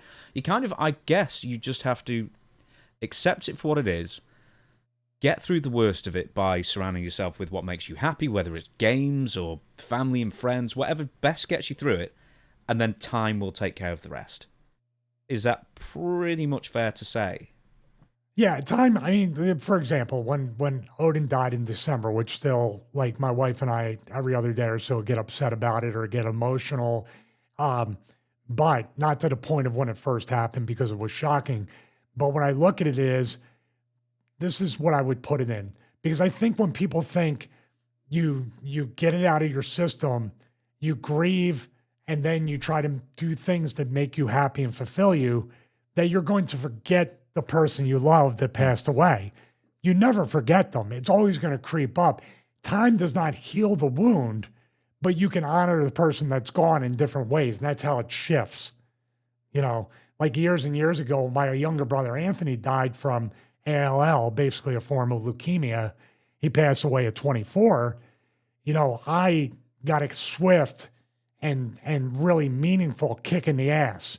Because before that happened, and I'm not saying it didn't happen after, before that happened, all the first world problems I complained about, my push, this person, blaming this person, the wrestler mentality, blame that person, they're holding me down, this is doing this is doing that. When that happened, I said, you know what?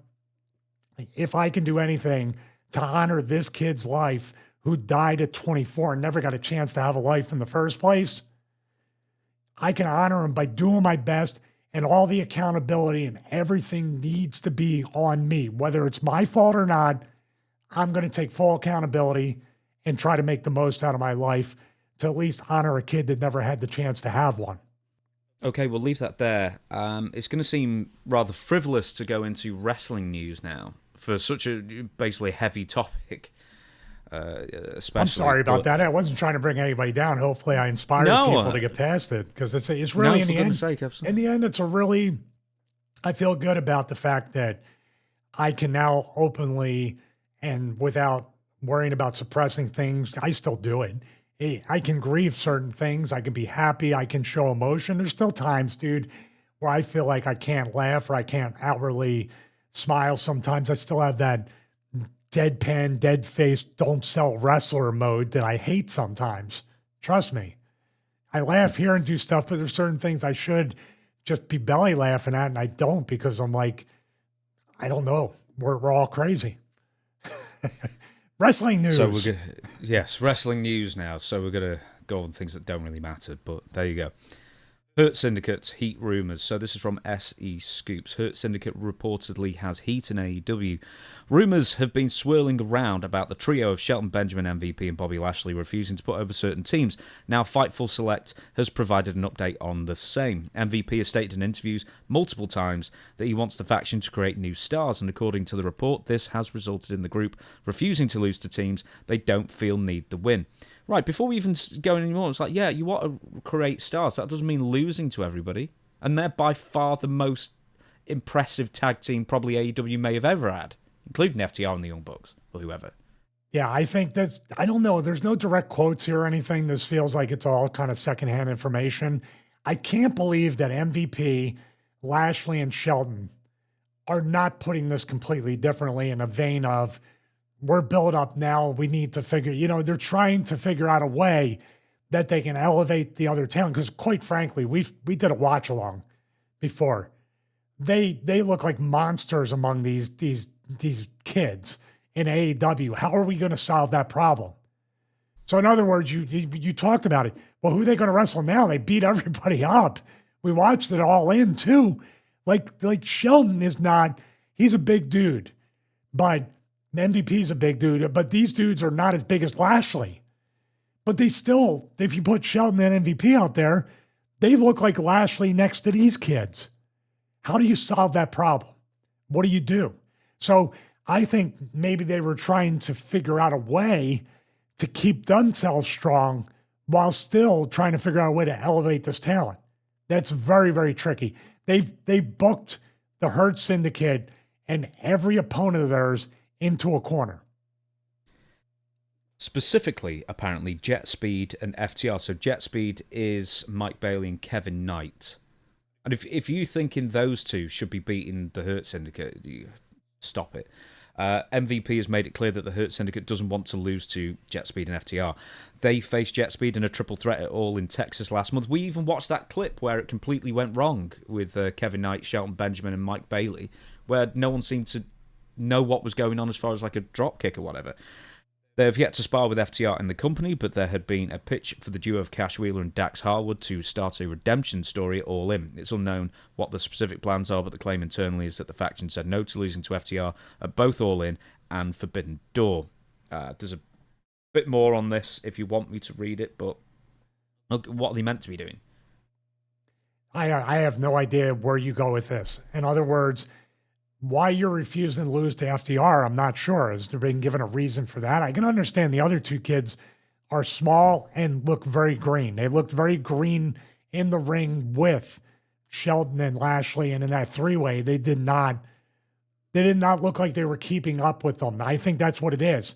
Like, if we're going to put these kids over, we're going to look it's going to hurt us, and we're going to look like we're cooperating with them and it's going to look fake. But the FTR is an interesting one to say, because I can't imagine these guys have not crossed paths in WWE, because I think their Hurt Business was there for some of the time, or at least the guys separately were there when FTR was there, right? Yeah, Cedric Alexander as well. They've said backstage news says the teams that they have been open to dropping the titles to include, because they're still the AEW Tag Team Champions, Gates of Agony, the Outrunners, and Private Party. People within the locker room have pointed out that the Syndicate has already beaten all three of these teams. There was also a discussion about the trio being open to losing to Swerve Strickland and Will Ospreay. That would probably make more sense, but probably won't be happening because of Ospreay's neck injury. But they haven't heard anything specifically about Benjamin or Lashley. It's MVP that seems to be the centre of the controversy due to rubbing people the wrong way. The Hurt Syndicate manager also said to have made his dislike for Speedball Mike Bailey clear, though nobody knows any specific reason for the same. I don't know. I mean, so do you just look at Mike Bailey and just think, well, that's just indicative of everything that AEW needs to get away from. And then Hurt Syndicate, who get cheered every single week and look like monsters. Maybe, you could actually draw with these guys. But AEW doesn't stick with anybody long enough to make you want to do that outside. As somebody goes away, comes back. What if Hurt Syndicate goes away for 6 months, comes back? They're not going to have the steam they have now, or nor from the beginning to now. I just find it interesting. Like the personal issue with Mike Bailey, I have no idea, and I don't know how it translates into anything, but it really does look like they're trying to protect the integrity of their characters, their gimmick, and maybe this is what happens too. You can be very agreeable in WWE to a fault, and then they end up taking advantage of it, where the Hurt business ended just as it was getting its legs underneath it, because they came together during the COVID era. We needed to do a reset day one when the people are there and count from there. Unfortunately, WWE counted all the months before that and said, oh, well, they're getting stale. No, they were getting to be one of the most over acts in WWE. Lashley was getting to be what Lashley was supposed to be way back in the ECW days, the new ECW. And maybe MVP is just maybe taking the heat for Lashley and Shelton to be the voice of the group. Not that they're differing in their opinions. Because I can see, dude, that all in that watch along we did, just everything's short of shaking their heads in the ring. Like, what is this? Lashley and Shelton, you felt it too, right? Mm-hmm. They're not wrong, but guess what? What are you going to do then? Like, well, Kenny Omega said he would fire 80% of the roster, and I have to think that these guys agree with that. But do you see what I mean? You're fighting an uphill battle because these are Tony Khan's favorite toys. You're taking a terrible risk. He could very easily say, yeah, you guys are right. Okay, you guys are going to lose the Outrunners. Then they're off TV. Then the team that he wants to win, like FTR or somebody, beat the Outrunners, and there you go. Easy. So they can get themselves unbooked in a real hurry. But I commend MVP for, he's right. He's right. Something has to change with this company because it just looks like a bunch of kids wrestling. And then you bring in monsters and you want the monsters to sell for the kids? I mean, there'll be instances where I wrestled Shelton, and Shelton by no means was the biggest guy on the roster in WWE. And Shelton would want a bump for something, and I would say, you're too big to do that. That's me protecting the match and my friend. But if anybody's looking at that and they're saying, well, Shelton's trying to take all these bumps for Mike Bailey and the other guy, Mike Bailey and the other guy should be smart enough workers to say, let's wait to take Shelton and Lashley off their feet till it means something. But we don't see any of that. I'm still baffled by, that dropkick thing with Mike Bailey, and neither of them know what they're doing, Kevin Knight or Mike Bailey. And then Shelton Benjamin still falls over. Because, if you're telling him you're too big to bump for me for whatever move you were talking about, what about Mike Bailey and Kevin Knight? Why is he doing it for them? But that's where the business has changed, and it means getting your stuff in. We have a different way of putting it. Getting your stuff in actually does translate into a push with the promoter, because the biggest marks in wrestling are in the office. It's like, I haven't done this impression in a while, and I apologize. It goes way back to when Korea called me this time and goes, hey, you haven't won a match in months. I said, does anybody win matches? You know what I mean? What are we talking about here? And then that's why I said, when's the last time you won a match, Tony? Hey, what are you, a smart ass? That's the origin of that. When I was like, when's the last time you won a match? Aha. Aha. For a long time. Aha. If you confuse them, you lose them. Ha ha. As Jeff Jarrett would say. Once again, I'm pretty disappointed that Speedball. Well, you too, MVP. Hey, tell him. You Speedball. Well, you guys too.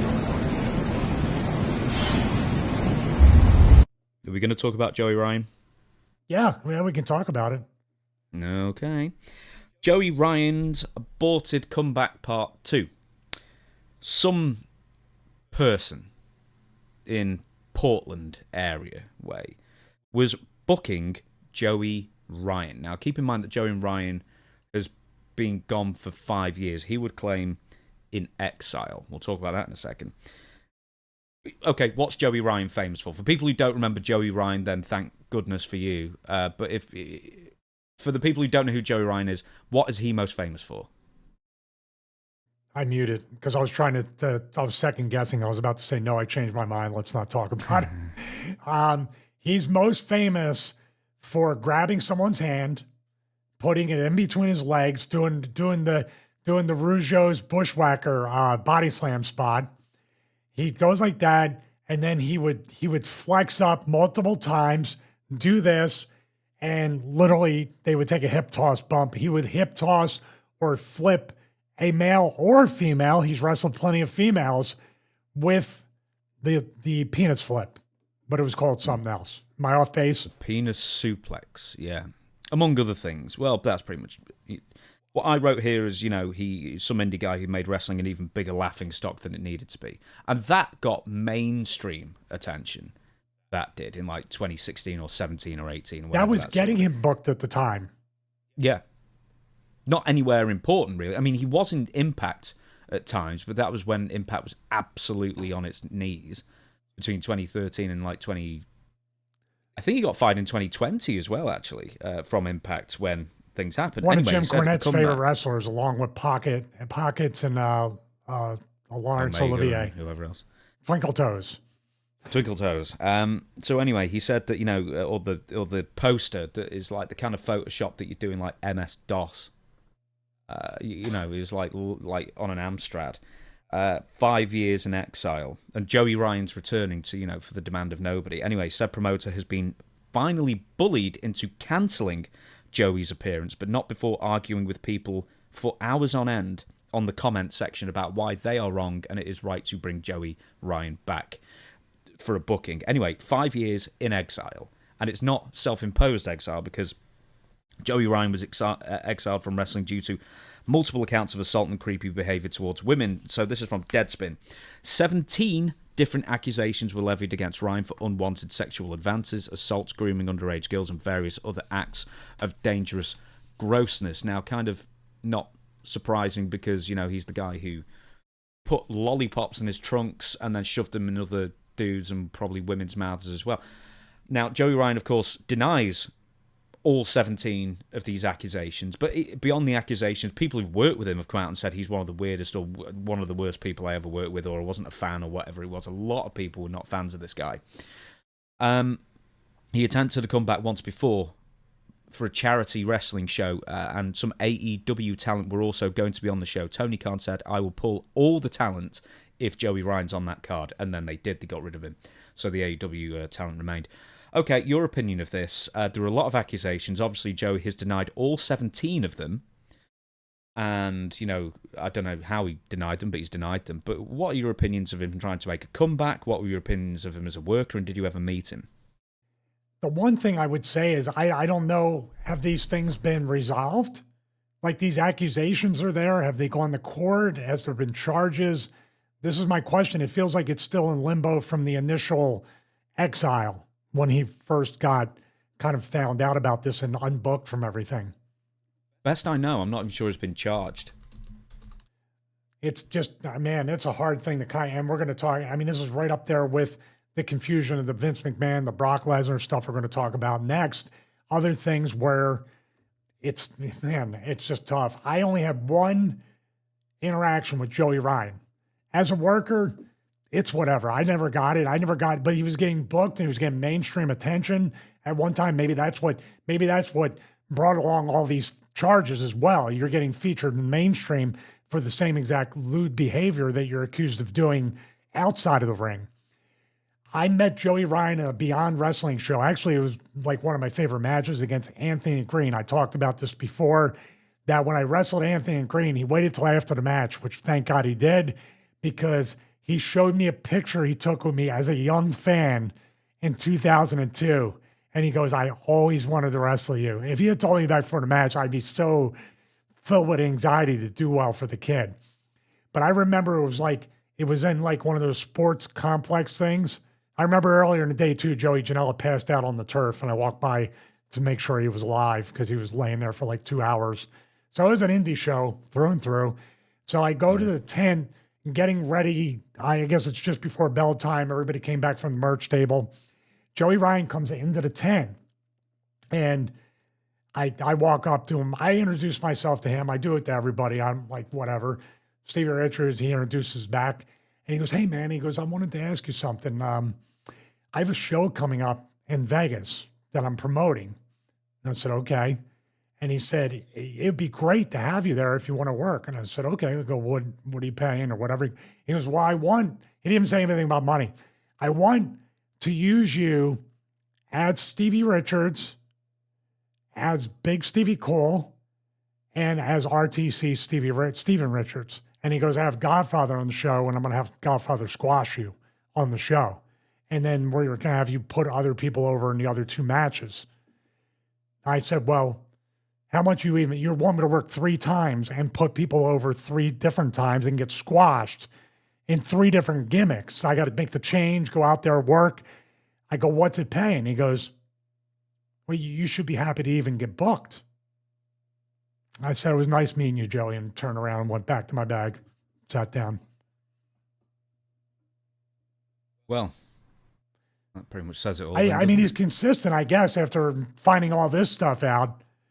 I mean, he looked at me with such disdain, like I was turning down a WrestleMania spot or something. Like he was doing me a favor.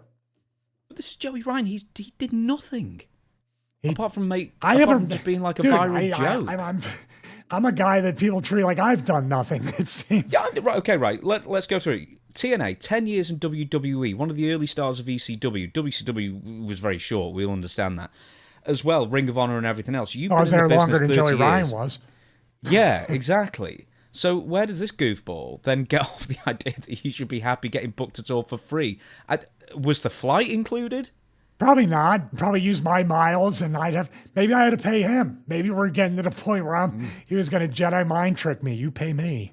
I would pay him 3 times. That has nothing to do with it. These people that made the accusations obviously had a much more negative experience. For me, it's just, I laughed it off. I couldn't wait to tell my buddies about this, even the ones on the West Coast that knew this guy, and they started to clue me into some of the stuff like, you're probably better off not being associated with him at all. Because I live I'm aware of things because we do the show. But if I wasn't, dude, I'd be in my own real world bubble outside the wrestling bubble, not knowing any of the stuff that goes on. So it's fine. I laughed it off. I told Anthony Green about it afterwards. And he was like, he's a prick. Even a kid on the indies. Yeah, I mean, he really is, for everything I've heard, a real turd in the punch bowl, which has been, the ladles come out and scoop that turd away 5 years ago. Why is he after 5 years, trying to insinuate himself back into wrestling after 5 years of rightly being turfed out of it? What is it about wrestling? What is it about this character, this bad actor, who is now apparently desperate to get back into wrestling after 5 years and thinking that, people have probably forgiven me? Is it because Brock Lesnar came back? Is it because Vince McMahon's hovering around? It could be all that and more. It could be the fact that maybe in wrestling, time does heal all wounds. That's the assumption by Joey Ryan. But with this, when they have this kind of feeling towards you, just like if they have a feeling where they love you no matter what, they're always going to want to give you the opportunity to go somewhere and be booked. This is the opposite. I have no good answer because obviously this dude does not have a great reputation, does not have great interactions with people in general, whether they be wrestlers or regular people. But I don't know. That's all up to the promoter to choose to book him. It's up to Joey to accept it. And it's up to the fans whether to accept it or reject it. All these things have to work together to give Joey a place to work. And right now, it doesn't look like anybody's given him that opportunity to do that. That's why I was asking about the court thing first and foremost. The court of public opinion is obviously still stronger than ever. But what's going to be the resolution of the civil or criminal or both, if he even ever gets charged? Or are we just here in this purgatory forever to not know one way or the other? As far as I can tell, he wasn't charged with anything or convicted of anything at the very least. So He did a strange 1 hour video right after all this too, I heard. A video? He did a 1 hour sit down video explaining his side. Ben Hamina told me about it. It was 1 hour long. And Ben said it only made everything worse. And apparently it did. Yeah, he also attempted to have a job, which he got at Disneyland's Jungle Cruise ride. Then wrestling fans clued in Disneyland bosses and he got fired. So it's almost like the, what's he called, Nick Gage, when he robbed a bank. And then all the wrestling fans came out and said, because he didn't even wear a mask, all the wrestling fans came out and said, you know, that's wrestler Nick Gage. Then they welcomed back with open arms when he worked after he got out. Yeah, tell me about it. Right. A couple more things, and we're going to shut down the show for this weekend. Let me ask you this: it's not a trap. It's a true question. It's kind of a trap at the same point. When does this guy have any sort of, what does he have to do to show true contrition or to clear his name? And will anybody ever move past this in order to where he can work? Or it's just one of those things. I'm not saying he's a good dude. I'm not saying he deserves a second chance or grace to any point, but we're 5 years after all this, and it seems like it's just treaded water in the same exact place it's been. Like, what's the resolution, especially for the people that are the accusers of what they say he did? Well, maybe there shouldn't be a resolution. Maybe this should be the resolution, is keep him out of wrestling forever. So you think that's the closure for the victims, too? That's my question about the alleged victims. Yeah, pretty much. I mean, I think that's the least... I mean, if even half of the accusations are true, and these are some heavy accusations as well, but once again, a lot of people came out... You've just said you had a really negative interaction. It was the first time I never met him. Yeah, and he's just a butthole. I mean, how many people has he been worse to? Yeah, but he didn't try to... But he didn't try to do... Like, him insulting my integrity or trying to book me for almost nothing and trying to take advantage of me and then trying to be condescending towards me and being a complete jerk to me is not anywhere on the level of what these people went through. Let's not mix it up. Mine's very much a first world issue. No, I understand that, but similarly, if he's said that to you, he's probably said that to hundreds of other people who all had the same reaction or worse. And once again, that's not as bad as the accusations leveled against him. So this is just like an industry-wide thing where just practically nobody likes the guy, and good riddance. But why? I don't know even why someone would try and go to bat to bring him back, because that's a horrible look. Well, let's look at it this way. How many people, when Scott Hall was really having a rough time, booked him and put him on there and then featured him and then commented on the issues? How many people are still... Didn't you send me some with PJ? With Just Incredible? Yeah. Okay, I'm just saying. There's always going to be somebody out there, a promoter or somebody, that's going to try to say they're under the impression, which doesn't really translate in this or a lot of things, any press is good press. Do you think they went into that? Like, people are going to, the first show, they got to see what this is all about. Maybe see what Joey Ryan's doing. Whatever crazy way to think that they were going to get notoriety and get tickets sold, that could be what they're doing. In Scott Hall's case, he was self-destructive. In Just Incredible's case, he's been accused of ripping off a lot of people, and therefore it's a warning for people not to bring him in. But he's also self-destructive to some extent. Yeah. Well, you can argue the same for Joey Ryan. He's the arbiter of his own demise there, according to all these accusations. But with Just Incredible, someone booked him, I guess, in the Memphis area, and he was so out of shape and looked just horrible. And when he was down on the mat, he couldn't get back up, so he just yelled at the guy, "Just pin me," and then just got rid of the match. I mean, it's more for the people paying. Hopefully, it wasn't an HD camera; it wouldn't have picked it up. No, I'm pretty sure it was filmed on a phone cam. They got the television crew from Puerto Rico to come up and film that. Yeah, the crack 2025 No, what I was saying was PR staff. The question about the HD camera show, you could see people talking to each other. It was like, well, if the HD camera wasn't there, nobody saw him screaming, "Pin me." And your text was, "Got me, brother." Was that what I said? Yeah. Yeah, the promoter should be saying that. Oh, you got me, brother. Now, Come on, PJ. Now, Fingers. also whatever I said about PJ in the past or my experience with PJ, it's not on the level of this. PJ has never been accused of that. He's been accused of his own shady stuff. But not to this degree. So let's separate both Joey and PJ in that regard. Right, we're going to go to a couple more bits of news, then we're going to leave it there. Triple H flip-flopping on Brock Lesnar. So this is something we didn't particularly really touch on too much on SummerSlam, our review show on Monday that came out on Tuesday.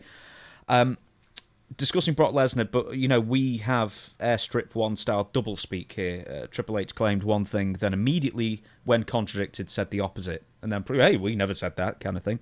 Wait a minute. You mean he didn't say when he was backed into a corner, and I'm sorry to interrupt, when he's backed into a corner about the Brock Lesnar thing, he didn't just say, enjoy the show. Enjoy this. What does that mean? Go ahead. I'm sorry. Oh, dear. The post-SummerSlam talking segment, because they got rid of the press conferences, Triple H said how great it was to have Brock Lesnar back in WWE, standard stuff. We did mention that on the Monday show, when we recorded it on Monday. But he also said that John Cena gets to call the shots in regard to who he is working with. I believe he said that at the same press conference. Now, this directly contradicted an earlier interview that John Cena gave, where he claimed, John Cena claimed, he was a team player and was not in charge of how WWE were going to handle his retirement tour. This was then followed by another quote from John Cena regarding Brock Lesnar's return, and if he requested it. Now, this is after, I think this came out after Triple H said it, they deal him, I play him. He's basically saying, well, I don't make the shots. This is a TKO, WWE, Triple H, The Rock, whoever, Ari Emanuel, blah, blah, Mark Shapiro, whoever, Nick Khan, whoever's calling the shots there. So that directly contradicts what Triple H just said, trying to pass the buck to John Cena, that actually was John Cena who requested Brock Lesnar in. John Cena said that twice, before and after now. That's quite the hot potato we're passing around, isn't it? That was great. You talk about throat cutting in the most friendly way possible. That's what we're watching here. No, you brought him back. No, you wanted him back. No, you don't know me. Still got to watch that. Earlier today, and this is a quote from Michael Cole. So back on Monday, I should say, WWE Raw, Michael Cole gives this really weird piece to camera, right? Which they never film stuff like this, or never, present stuff like this, unless somebody's died.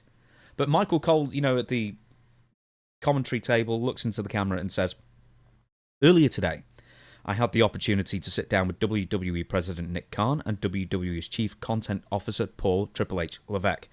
I asked them a simple question. When was it determined that Brock Lesnar would return to WWE? They told me they reached out to Brock a number of weeks ago and said, we believe it's time for you to come home. Brock Lesnar said, let's do it, and here we are. Okay, so it was John Cena, and now it definitely was Triple H and Nick Khan. But only after, John Cena contradicted him twice in different interviews. I know what I know about Brock. I think the first answer to when they said, we believe it's time for you to come home, Brock said, how much are you paying me? I know they sat him home with pay. He probably renegotiated his deal. He's smart with that stuff, man. Yeah, he's probably saying it's probably time to earn that $15 million or whatever you earned. You didn't earn but got paid while sat home. Brock Lesnar is the number 1, 2, and 3 top merchandise sellers over the weekend now. Really? WWE. Oh yeah. Was Cross in the top 3 up until SummerSlam? He was there for a while, but this is something that we also didn't say on the Monday show, but Stevie definitely guessed it absolutely correctly, is that Karrion Kross, after losing to Sami Zayn in short order at SummerSlam, and you said, Stevie, he's probably on the way out, I know how this works. And then within 24 hours, I think it was like Fightful, Sean Ross Sapp said, yeah, it's looking like the contract's up this weekend, and WWE are not opting to renew it so far. Yeah, these people are not hard to figure out with this. He's putting people over on his way out. He has a gimmick, and it's selling so many shirts and being the number 1 or the top 3 for weeks and weeks and weeks, and you're not pushing the guy. He's doing a live interview, and they're cheering him when he says the words in that promo, is the old WWF style, where he was actually out, they were up on the concourse with the fans behind him. It was really done well. And when he said the word killer, somewhere in context to that, the people knew Killer Cross. and erupted. And I watched it. I think I said to you, that's the beginning of the end. Turns out it was pretty much the end of the end. In that case, we don't know yet. He might still get re-signed. Okay, I'm going to give you a quote from Lance Storm. You mentioned him before, so I'll mention him again. This is on Wrestling Observer Live.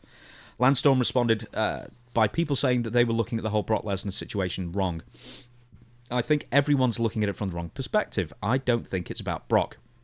I think it being WWE and TKO bringing Brock back is about the working environment of women within WWE. Under Vince McMahon, there was a very unfavourable, bad, pick your own word, work environment for women, dating back to Rita Chatterton, to the objectivity of women with bra and panties matches and thongathons and puppies, the very handsy make-out sessions that women had to do with Vince McMahon. Take that forward to whatever necessitated Vince to offer multi-million-dollar NDAs to women to stay silent, to what we learned about Janelle Grant. He didn't mention Ashley Mazzaro, by the way, but we always got to mention Ashley. Mm-hmm. Women were drastically underpaid in that era too, and Vince was removed.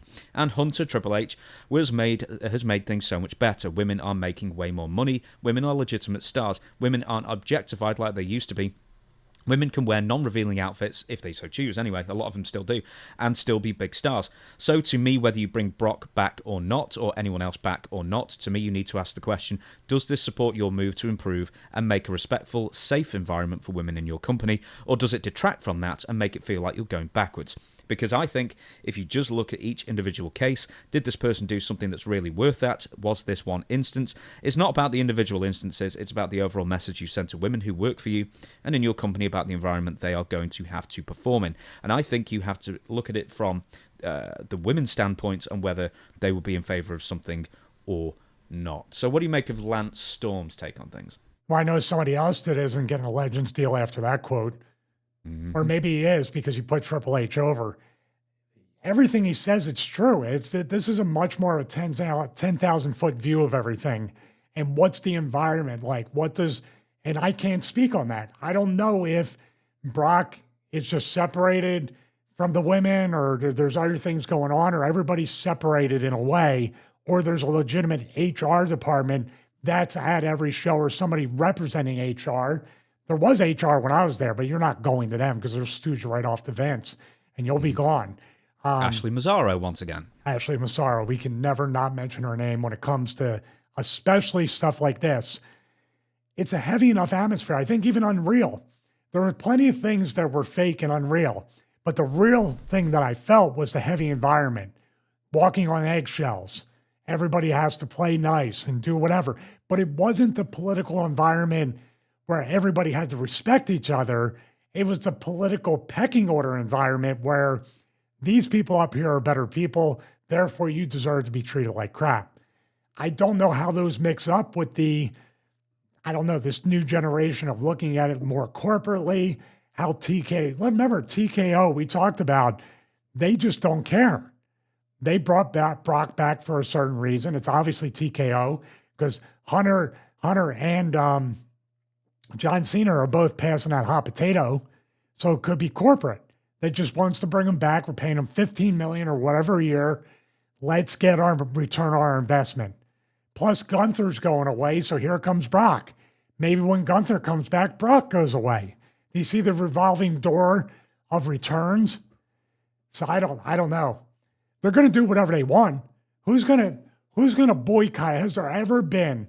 If you were going to boycott WWE, it would have been during the Vince McMahon,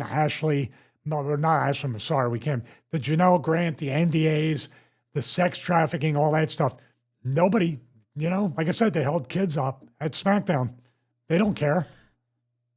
Hey, you know why Vince McMahon went? Is because Slim Jim threatened to pull out if Vince McMahon wasn't removed. That was the second time. Slim Jim is the voice of the voiceless. Yes, it is. And the table of they're on tables. The table of the tables. Slim Jim is the table, Botchamania. One more thing as well, because I want to give, and you won't hear me say this a lot, Dave Meltzer his due, because off the cuff, he guessed exactly how many impressions WWE would get with the Brock Lesnar return news. 75 million. He plucked that out of thin air, and he was exactly right, amazingly. And WWE, how they would handle the WWE news by showing a bunch of podcast reactors on television in short snippets, which they do, which also annoys me. Oh man, my little like theory mind is going right now.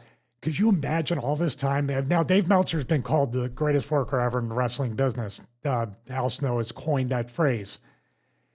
What if all along Dave Meltzer has been working for WWE and been a double agent and getting into good graces AEW and burned WWE on purpose, but giving them all the information from Tony? It sounds ridiculous, but man, those are the deep, dark special ops that like people like Ben Hameen love. There's also AEW, in that lawsuits with that guy from 2023, the production guy who John Moxley pushed over. AEW submitted in court a redacted document which redacted the owners of AEW. It's through Beatnik something or other LLC, who owns AEW. But they redacted the owners. And now there's a conspiracy theory that there's some weird owners that we don't know about. And one of them said, it must be Dave Meltzer's one of them. Which it isn't going to be Dave Meltzer. But I thought that was funny. That, what if one of the owners is Vince McMahon? That would be unbelievable. Or Shane McMahon or something. Well, Shane just met with him not too long ago. Yeah, but he sent him packing soon afterwards. I think so. I don't know. It'd be interested to know who the real true owners are of AEW. But, we think it's probably Tony. It could be his sister. It could be his dad, Shad. And Warner Brothers Discovery, we believe, owns a portion of it as well. So I would love if Tony came out next time and go, "You're all the owners of AEW." And I was like, "Thank you for being a friend of the show, Tony Khan." Excellent. Right, then, we're going to end with this. Bret Hart versus Gunther. I was going to mention Bret Hart, what he said about Hulk Hogan, and he described Hulk Hogan as always a barrier in front of me in my career. Which is fine, he was. 2 different times. Well, not anymore. According to Bret. Well, he wasn't for years anyway, but... Yeah, that's true. I'm just trying to make a dark joke. WCW and WWF in 2 different times. But I actually found the more interesting quote was from, I don't know, like a day or 2 before SummerSlam, I think. I don't have the quote here, but I think it's The Ringer, one of the Ringer podcasts, I think. Anyway, do you want to read the quote out? And I'd like to get your opinion on this as well. Is this the Bret Hart versus Gunther quote? It is. Okay. Here's Bret Hart. Quote, I don't want to sound like I'm tooting my own horn all the time, but the best wrestling has to pretend to be real. That's what I did. I totally agree with that. I tried to make it as real as I could, and contrary to that Gunther guy, oh, wow, I thought he was going to say something. Oh, where are we going with this? Who seemed like a nice guy when I met him, but I hate wrestlers that hurt each other on purpose. I hate it when you're out there getting beat up and hurt by a guy for real, and everybody thinks it's like chops. Whoever want to fight with a chop, Bret Hart asked. What a waste of time. I don't know. Ric Flair's famous for bringing the chops to where they are now, but I remember my dad used to tell wrestlers in Stampede Wrestling, he said, nobody ever beat anybody with a chop, and it's true. They hurt. They look like you know what? They make a big slap sound, but they hurt. When you get chopped by someone like Ric Flair in a 30-minute match and he chops you 15 times in the match, your whole chest the next day is just bruises and it hurts to even put a shirt on. And I'm always going, when I used to wrestle Ric Flair and I used to wake up and go, why am I hurting so much? And then it's like, doesn't Ric Flair know it's a show? Everyone laughs. It's not supposed to be real. I'm not supposed to really wake up with a really sore chest the next day, Bret Hart said. So, I have no respect for guys that hurt each other all the time. It's just to me lazy crap wrestling when guys like that Gunther keep, and I've been told this to his face. I told him this to his face. It's BS. Like when you're hurting somebody for real, you're unprofessional. And I wrestle guys and never hurt anybody. But when I used to come back to the dressing room, my kicks, my stomps, when I jumped off and hit, all the stuff I did. The beauty of what I did is that it looks like it really hurts a lot, but I never hurt anybody ever. I could have done the same stuff. I could have done the same stuff to my mother, Bret Hart said. By the way, not to counter that because he's absolutely right. But there's a lot of guys that complain when he put that sharpshooter on, they thought that he was going to break their backs. So there you go. Wow. I thought he was going to put Gunther over and say, hey, Gunther and I could have had a classic. You did that on purpose. It made me read it because I was like, wait a minute, wait a minute, he's burying him. Vince Russo swerve. So what do you think about that? I mean, more specifically, you can talk about what do you think about chops? What do you think about hitting people in safe spaces, places? And is Bret right? Or do you have to take a bit of a beating? Bret is right in theory about just the chops in general. Gunther's about as close to Ric Flair with the chop identifies with Gunther.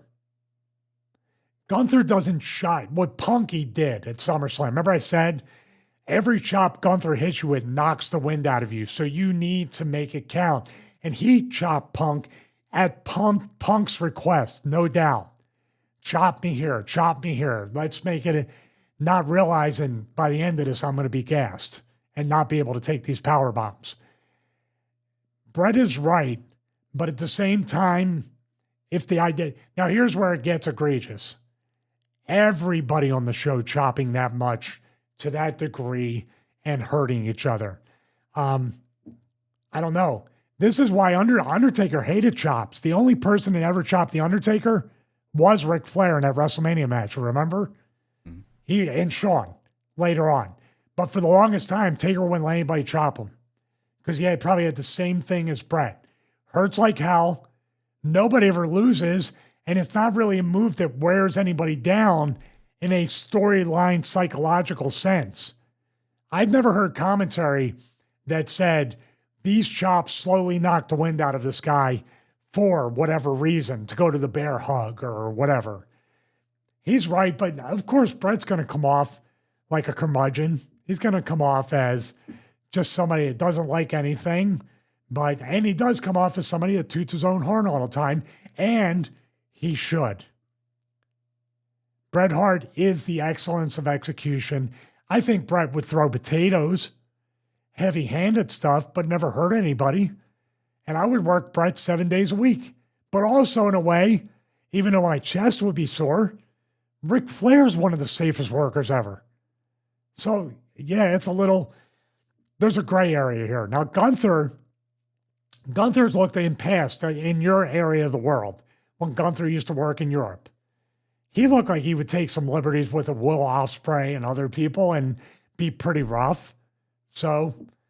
But Gunther's also a throwback and very basic. So the chops, I think, maybe the clothesline, are about the heaviest thing he throws. Everything else is generally safe.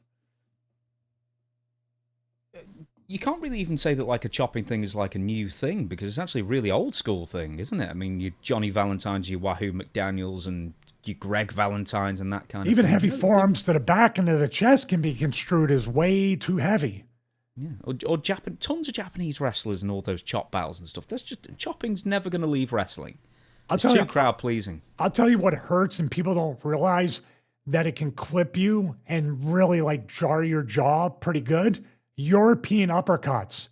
I could get chopped all day long, but somehow, for some way, I could never take a European uppercut without getting jacked in my jaw a little bit. It's probably my fault, but the only person that could do it was Regal would position and do this thing with my shoulder and my thing and then hit me. He'd have to position every part of me, but I can never feed a European uppercut because I always was open like this. But a European uppercut's kind of, you're twisting your body a little bit. Oh, my back didn't like that. Who was the best at chopping somebody and got the sound out of it but didn't really hurt you that much? Ooh, that's a tough one. I don't even know. Everybody used to leave a mark. Val was definitely not one. I think Shane would chop once in a while and it would be there. I remember chopping Shane, Lost Battalion Hall, Queens, New York, Raven and myself versus him and Dreamer, 2 sets of heat, people running in. I did an awful up and over out of the corner. But when I need him and I chopped him, it was like the best chop I ever threw. To the point where I was like, oh, wow. I looked around, I sold for Shane shot me. He was like, whip me already. Okay, gotcha. So to summarize, I guess, it's like, yeah, chops can be annoying, but when it's really integral to your character, you better just put up with it. So your Flairs and your Gunthers and a couple of other people. Yeah, you know what I would say too? I would take chops over Sheamus leaning me over that rope with the 10 to 20 things of those. So I think Bret would have a problem with a lot of the people that work today. No, I'm not saying he's wrong. I'm just saying that's the style now. It's just crazy. On that basis, we're going to say we are done for this episode, and we're going to see you again next Friday. I have to go and see a house viewing now with my sister, so I'm going to escape in 2 minutes flat. So you do the outro, and we'll see you again next Friday. What a rib after making me read 3 paragraphs of Bret Hart quotes. Now he wants me to close it out, but thank you so much, James. 58 episodes in, 61 total. Thank you so much for this. And all the questions from everybody. We have tons of questions. We're going to try to answer all of them. Future episode, take a drink. Thank you for subscribing. Click the bell to get notified. And of course, commenting below with your thoughts about everything we talked about in this episode 58. Also, patreon.com/Stevie Richards. Bret Hart versus the Bulldog. SummerSlam 92. Watch along. Most recent watch along. Man, you got me. Got me, brother. I got to catch my breath. This one, UWF cage match with a wood frame, barbed wire cage. Fantastics, Terry Taylor versus Sheep Herders, not the Bushwhackers, and Jack Victory. Check that out, patreon.com/Stevie Richards. Thank you once again for watching episode 58 of the Stevie Richards Show. See you next week for episode 59. And ha.